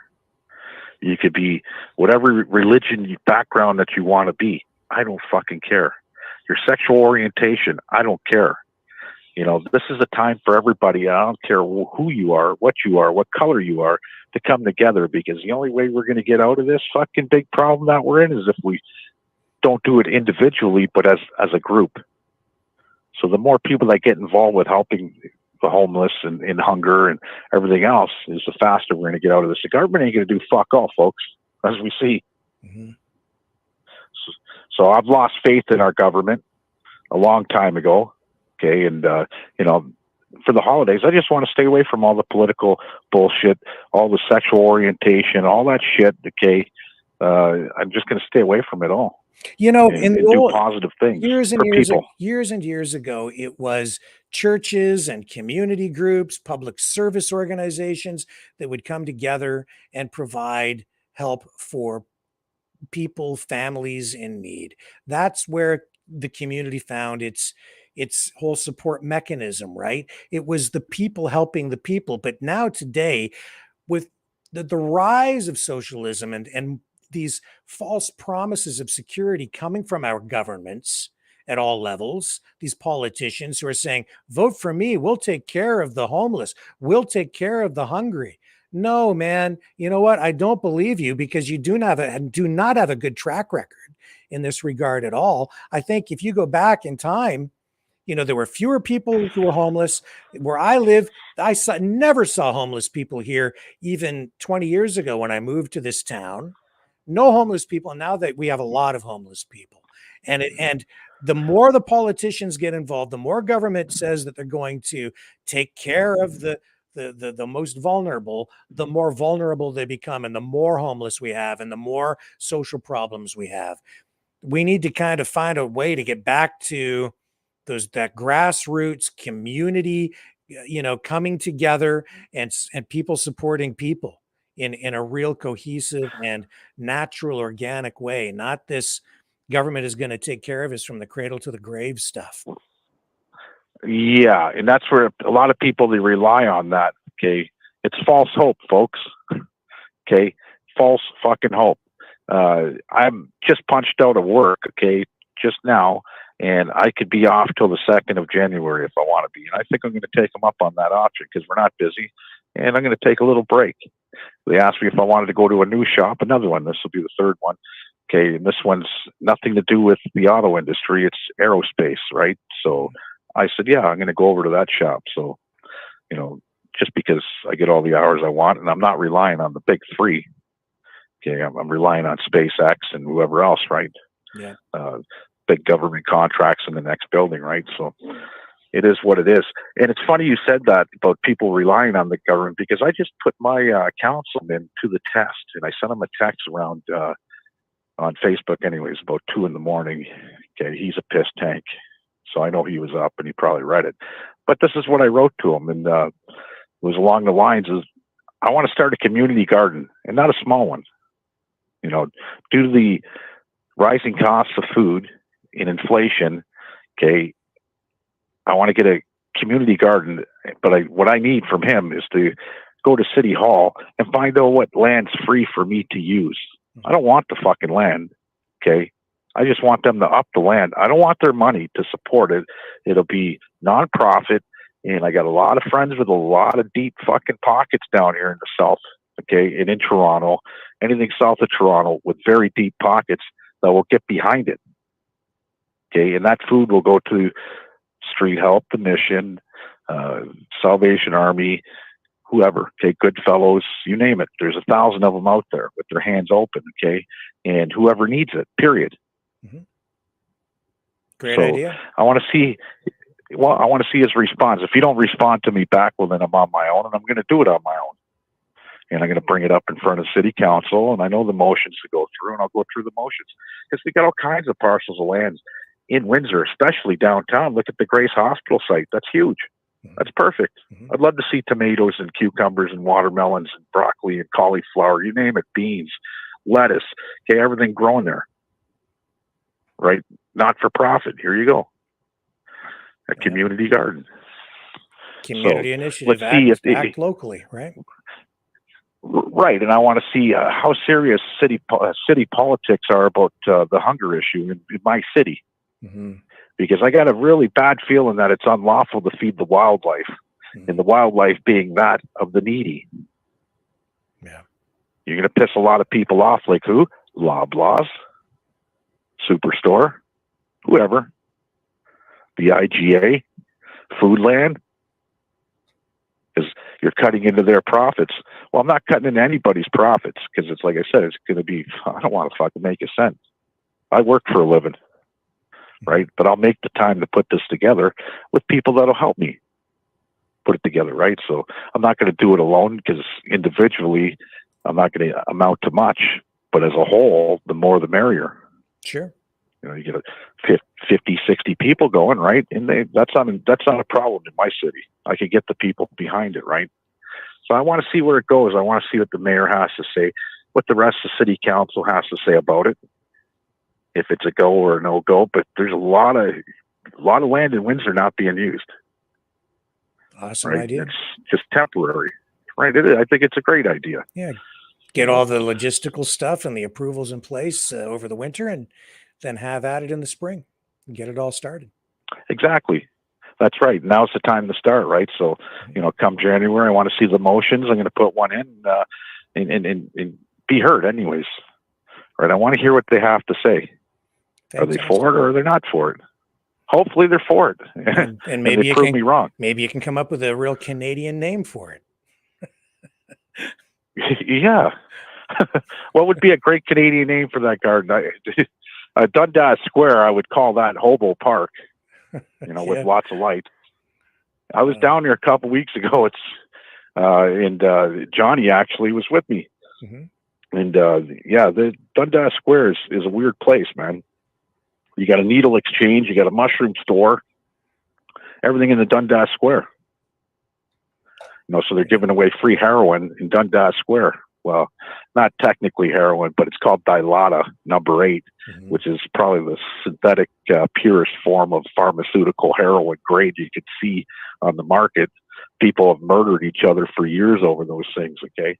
Yeah. And it's created a lot of crime. So for her to sit there and say, oh, Toronto's a 3 million person city that's diversified. Okay, I get it. But it's also a shithole for when it comes down to crime. There's areas in Toronto you just don't go. Right. Jane and Finch. Yeah. Regent Park. I can name off 100 in Toronto. You just don't go. Okay, it's run by who? Crips, Bloods, bikers, you name it, right? Everybody's tearing up the town for a piece of whatever they could scrounge up. Turf. You got turf wars, you got bullets flying everywhere, right? They don't like to tell you that, right? So there's a lot of things you don't hear because mainstream media won't cover it when it comes down. There's shootings every day in Toronto. I don't care what anybody says. Yeah. The ones that get reported are the ones that they report on. There's a lot that don't get reported in Toronto. It's like Windsor. The other night, me and Anastasia was across the trash from me, maybe 500 feet. 500, let's say not even a quarter mile away, and I hear a shotgun blast. We're watching your show. I said, you hear that shit, Anastasia? She goes, yep, that was a gunshot. Right? I said, well, you'll hear the siren soon. Right? That wasn't reported. So there's a lot of shit that goes on that's not reported. That's why I really like social media, because guess what? I'm in your face. If I wasn't on the couch, cuddled up, listening to Maverick and chatting in the chat, I would have went out and investigated the gunshot blast. But I didn't have to. I was cozy and warm. And you know what? It was probably a safe move to sit there on my couch and listen to you guys. Yeah. Not always the wisest Right. thing to run toward the sounds of gunshots. No, I've gotten myself into some pretty funny predicaments behind police lines, on the scenes before the police even arrive. Okay, and there was gunshots and violence and all kinds of shit, and they're looking at me like I'm clean cut, I'm white, I look like a fucking detective sometimes, right? And they're looking at me. What unit are you from? Fuck off, buddy. I'm from the Maverick multimedia unit. Right, so it is what it is. All that being said, guys, you guys, like I said, an act of kindness goes a lot further than a lot of people think. And this is the time, it's sad that we only got to do it for part of the year. I'd like to see acts of kindness all year round, every day of the week. And I did see one today, actually, and it was a good one. I was at Oleta in Giles, and this guy was doing me, we're talking snail crawl in a wheelchair. A woman jumped out of her car at the light and pushed the guy across the street and made sure he got, because the hospital right there, Erie and Oleta, right there at Hotel Du, made sure he got across the street safe, right? I'm thinking to myself, no, that's an act of kindness. Small, but it's an act of kindness. So everybody be kind to one another. Good man. Thank you, Leo. Appreciate the call tonight. Adios. Okay, Bye-bye. let's move on to Dragon. Hey, Dragon, how are you tonight? Hang on. Didn't quite grab you. How are you, Rick, and my family? Hello, sir. How are you tonight? Good. Oh, there I am. Yeah. What's up, guys? What's up, Rick? Good to see you, sir. Yes, good to hear from you. Actually, I was wondering a little something. What you said about the new law, about the CRBC is doing, like, what are they doing really is shutting new content coming, right? Like new media is coming, right? I think that's what it is. Isn't it? They're certainly giving preferential treatment to the legacy media, transferring money from social media giants back to the CBC, the CTV, Global, Radio Canada, CBC, newspapers with online content. I don't think that much, if any, of this revenue will find its way to any independent media outlets. I can't say for sure. It's all pretty vague to me at this point, but we will see. Yeah, because, well, as you know, I got my little project coming, and I was kind of thinking that this would probably give me more trouble starting stuff, But, I mean, we don't know. I might just be surprised and what it's really just do my doing stuff. here Oh, by the already, way, it isn't so much this online streaming act, it's the other piece of legislation that is compelling the social media giants and search engine providers like Google to rank legacy media at the top. So they've been doing this for a while. If you search for us, we don't show up, but CBC, CTV, those guys automatically do. They don't weight it fairly. They give all the authority score, all the weighting goes to those legacy media outlets. They pop up, we get suppressed. That makes it difficult for people to find us.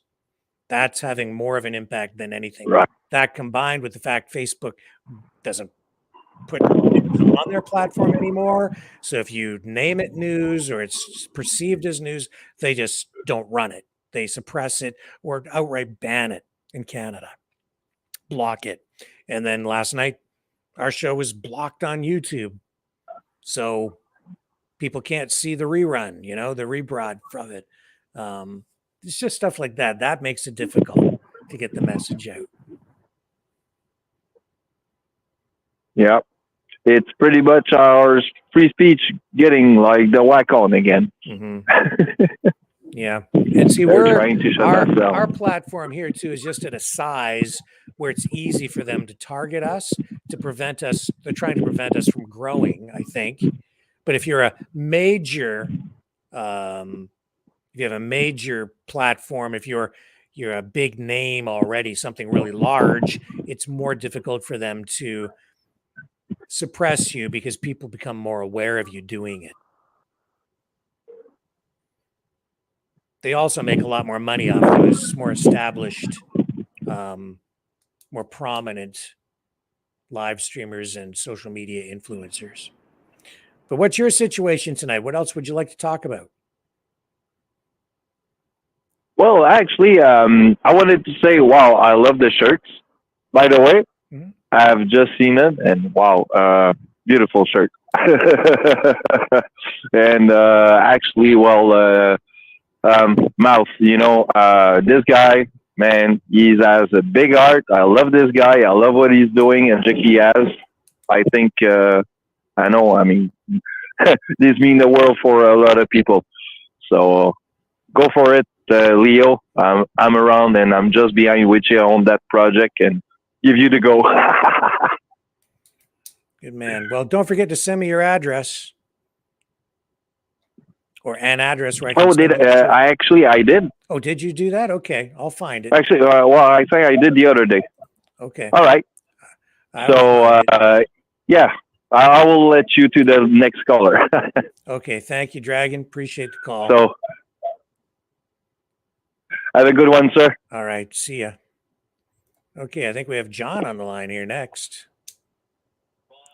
Hey, Hey, Wokey John. Dokey Square. Wokey Dokey Square. What do you think? Yeah, that's not bad. Jack It's Layton? pretty accurate. Jack Layton Square? Mm. I was supposed to go down there tonight. I didn't make it. There's a big Ferris wheel down there. The Christmas tree's up. Big party going on. Free stuff. I like going down there. I like the injection sites. They have street preachers down there. They got people begging for money. They got the community housing banging drums. There's one guy banging the drum on community housing. They got random crazy people down there. They got people sleeping on the street with sleeping bags. The place is a toilet. I like I like toilets. It's a toilet down there. You should clean it up. Oh man. Yeah. Yes. Leo likes that place. It's a colorful place. Shit. It is that. Well, I go down there quite often. They got a lot of free shows down there. They got a lot. It's a good place to gather. I like it because it's right on the subway. You get off Dundas there, and you're right there, and then you just jump on the subway, and you're back home again. Yeah. Because I don't like driving downtown. I very rare drive down there, but Yeah, I don't like driving down there Yeah. either. Hate the traffic. I don't give a shit. It's what do you want from Chow? She's dog Chow. She's an idiot. Idiot. She got no money, but she got money for that all of a sudden, eh? Yep. I hope everybody cuts her off and don't give her the rest of the money that she is asking for. She's got money to throw away on that. I think Doug Ford will rub it in. So you got money to rename a street, but you don't have money to do that? That's, anyways. Just par for the course in Canada these days. Those tampons are good in the washrooms. They're a good idea. Are they? You ever see those guys walk down in Parliament there? They all got their ass all puckered up, like some juices are going to flow out of it, Oh, it's all tight. They walk around with the real tight ass, because they're trying to hold the juice in. You don't get it, Rick. Yeah. I dare not comment. Not nice, but no, don't bother. I told you this before. Trudeau, he's gay. I've said this 2 or 3 times. All I got to say is you can look it up yourself. Seamus. He works for the government. All right. Not Seaman. Seamus. Put the pad on, man. He's got a big package, I heard, though, Rick. I read up on it. I don't know. Who knows? Oh, boy. I'm getting myself in trouble. Maybe just a bit. Yeah. Yeah. Anyways. So, I'm just not following you down this path because no, forget about it. I don't want to step on any landmines. So nah, forget about it. It's people are smart enough; they'll figure it out. I lost you here. Where's on this? Oh man, you lost me. I don't know, man. I'm losing it here. Well, I'm right here. So that's what else was the what's Israel? What's going on there, man? These guys are killing their own people now. You see what happened today? They're shooting their own people. Yeah. They got these drones.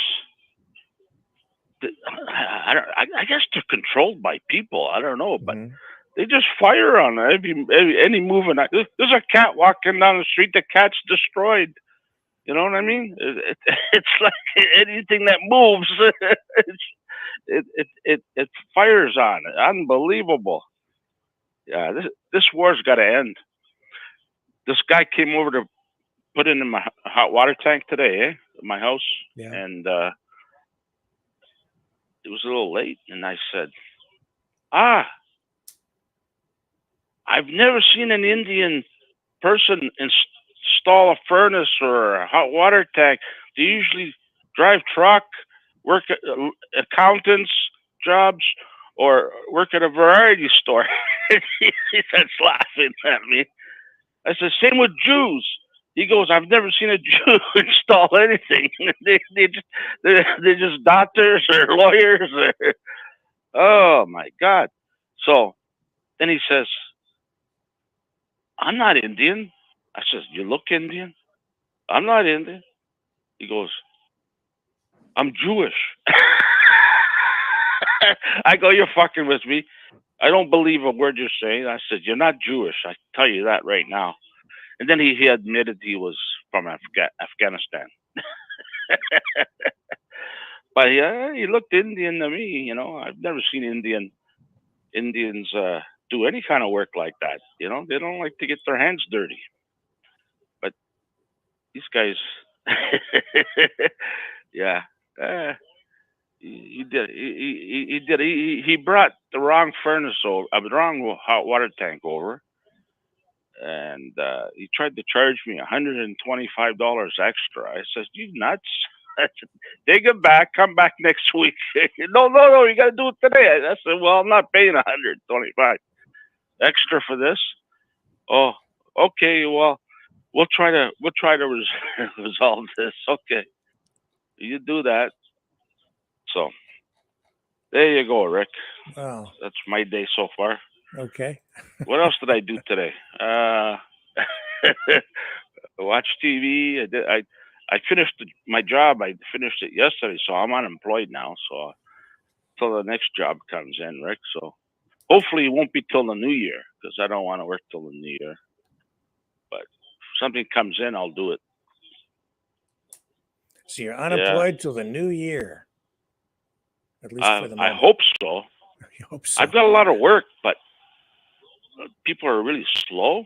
And then when I get it, I go, missing information, buddy. I don't know. I'm not a mind reader. Like this job I just finished. Information. Even the architectural is not even accurate. I go, what the hell am I doing here? You know, so today you got to be lucky I've been doing this a long time, so I know what I'm doing. But anytime you want a new studio there, give me a call. I do all the designs for you. Okay. I did the CBC down at Front Street, big building there, CBC. I did that one with company I was working for, not by myself, but you should see the systems they got in there. Eh? It's unbelievable. What exactly did you do to design the CBC studios? What portion of the work? Well, I do electrical, so I do all like the fire alarm, lighting. I do all the power, all the equipment hookup, mechanical hookup. I do the design, and then the contractors they bid on it, and then I go to back and do the inspection, make sure everything's installed properly, and make sure it's the code, you know. Yeah. So your studio, I would have to, you probably would want to get an interior designer if you want something fancy, you know. And so they do that, and then I come in and do all your hookup, your communication, you know, your See, all your you're jacks you're everywhere. assuming that we actually have a budget here. Yeah. Yeah, why not? Well, this ain't the CBC, my friend. It's not the CBC. No, it's not. Not even close. Well, that's the only one I did. It was the CBC down on Front Street. That's the only one I did. With multimedia. Okay. But I've done everything, even chicken coops. Oh, a couple of nights ago, I was up at Keswick, and I went to the funny farm there. They got chicken eggs before I went to see somebody, and there's man, they were charging me $7 a dozen for eggs. They're large. I go, why so much? I go, oh well, just give me 1 dozen. They're all right, but they don't. What's the difference between fresh eggs or eggs from? I can get 18 eggs for $5 at No Frills, and they're good eggs. What's the difference? Farm eggs.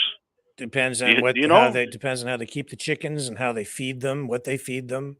So how healthy the eggs are depends on what they're fed, apparently, which makes sense.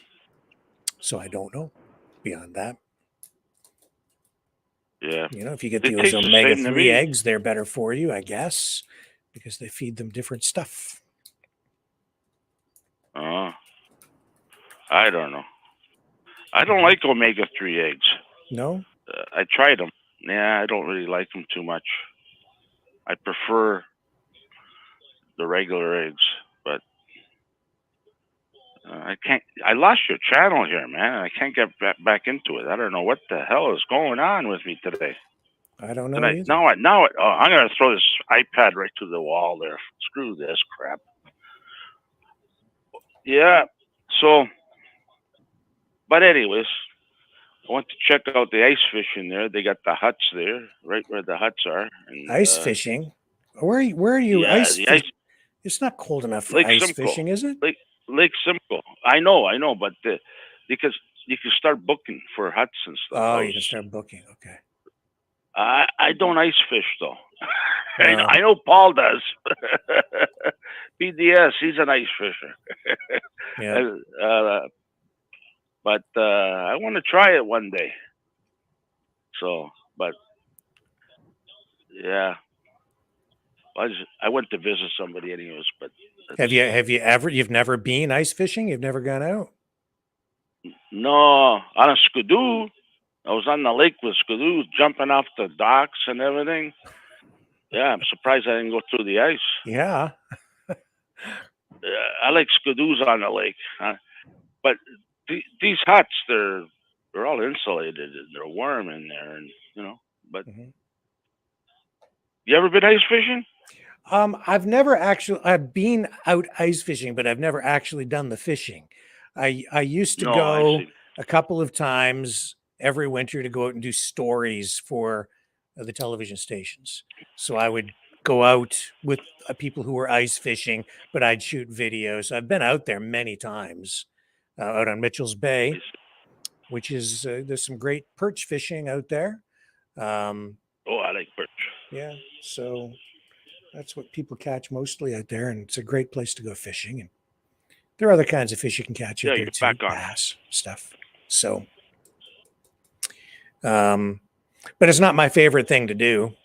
It's too cold. I don't like the winter. But You don't like the winter. I don't like winter. I like winter. Summer. I don't. Cold will kill you. Cold will kill you. How is it going to kill you?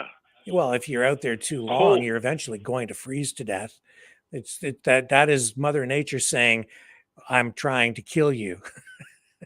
When it's Too much that sun cold, will kill you.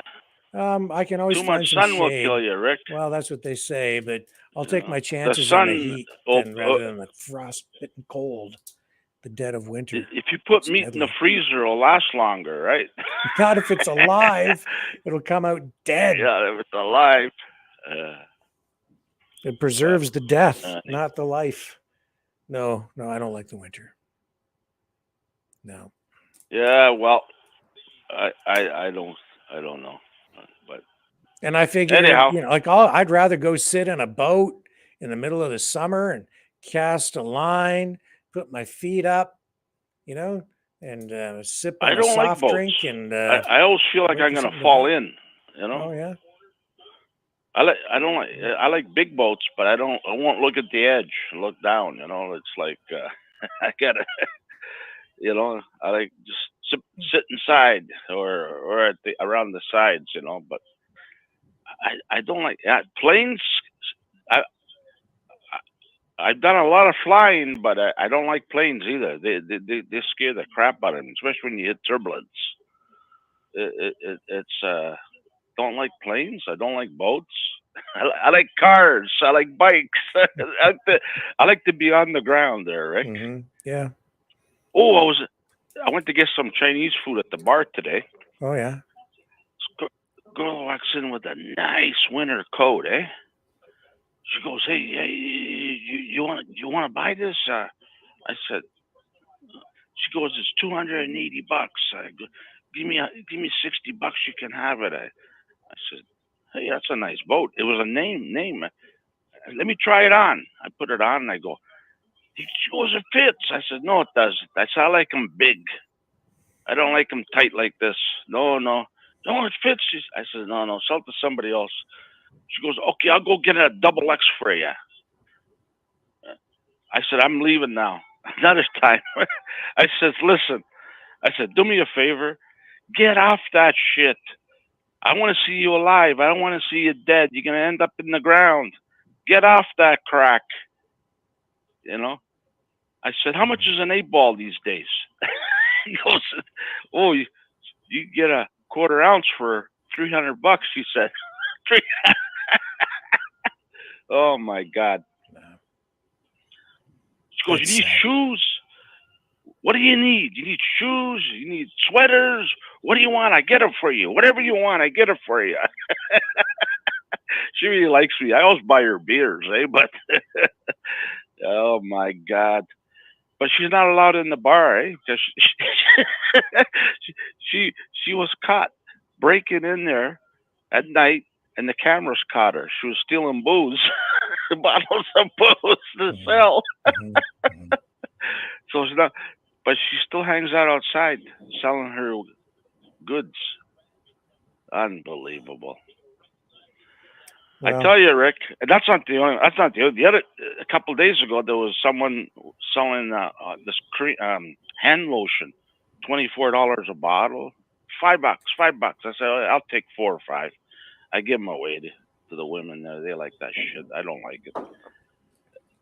Another guy came in there with designer underwear, nice ones, $24. I think it was $24. $28 label on it. I didn't get any of those. And then the 2 guys came in with 2 bags each full of meat from the grocery store. They just walked out with the meat, I guess. All right, Rick, I don't know. Today, it's going to get worse, the theft. It's going to get worse, Yeah. But,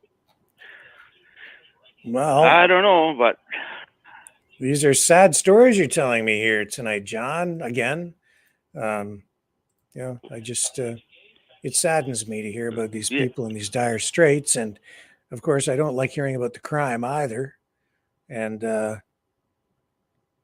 yeah, I don't know what else to say. I was down at Dundas Square, and there was a drunk, and he says he had 2 big bottles of Jackson wine, red wine. Mm-hmm. He goes, "Want to buy a bottle? Want to buy a bottle?" He just steals them from the liquor store right there. I said, "How much?" He goes, "Give me $10. You can have it.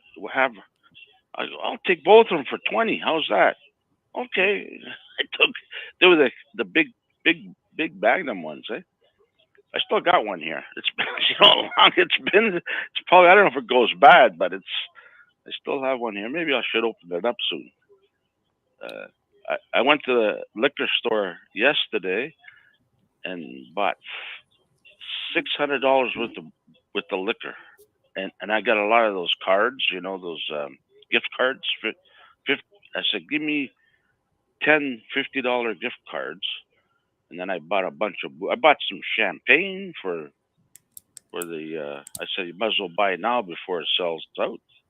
New Year's, and I like Jameson. That was on sale, so I bought 3 bottles of Jameson, and Bailey's, big Magnum of Bailey. I like that Sunday morning coffee, Christmas morning with coffee, and what else did I bought?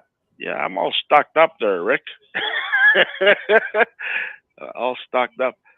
When you're self-employed, you can write it off for business, right? Like a lot of those gift cards, I'm going to send them out to clients, So it's a write-off. 'Tis the season. You gotta, you know how it works. You gotta have, if you make the money, you gotta find ways to write it off. That's right. So, yeah. Yep. Hey, by the way, your shirts. Mm. Did you get any 2X? Any 2X? No. No. Don't know. No. I don't know. I don't think so. Need 2. You need 2. I want the Maverick one though. Maverick. I might have those. Maverick 2X. I want 2 of them if you have them, but they got to be 2X. Okay. People aren't buying them for it. They're not small.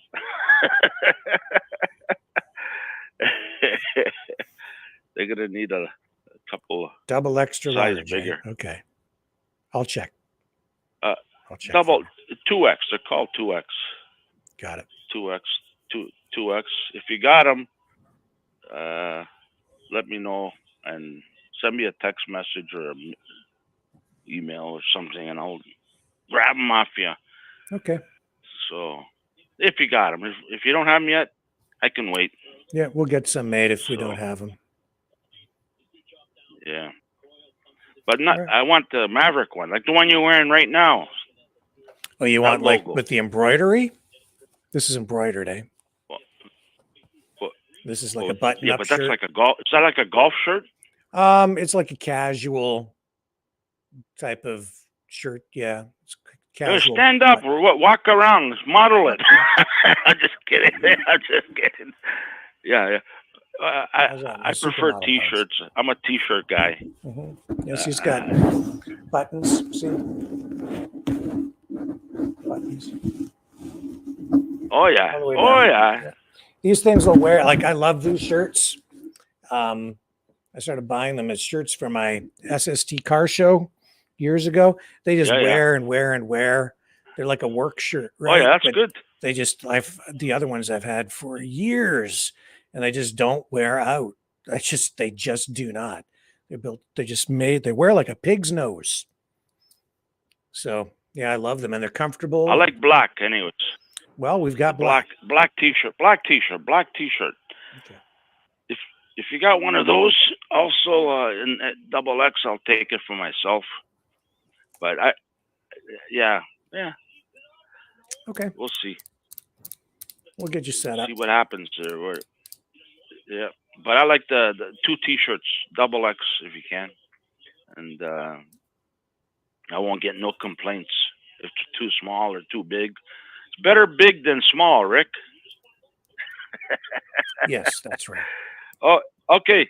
You got other callers there? No, but we're going to wrap it up for the Thanks night a little early because I've got to go walk my dog. I haven't paid enough attention to him tonight, and I've been so busy doing other things that we are going to wrap up just a little early tonight. So that's okay. I appreciate you calling, John, as always. Okay. All right. We'll talk to you again. It's a Thank pleasure. you. Take Bye. care, sir. All right. And with that, we will call it a night. And thank you, everybody, for joining me here on the program this evening. A privilege as always.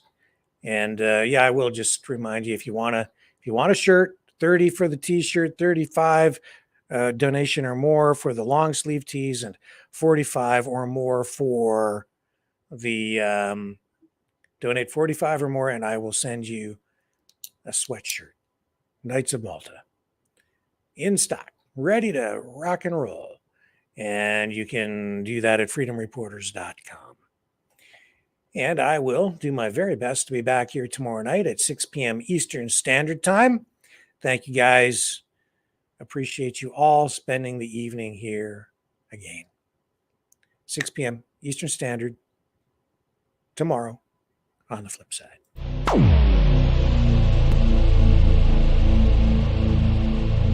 This has been a Maverick Multimedia production.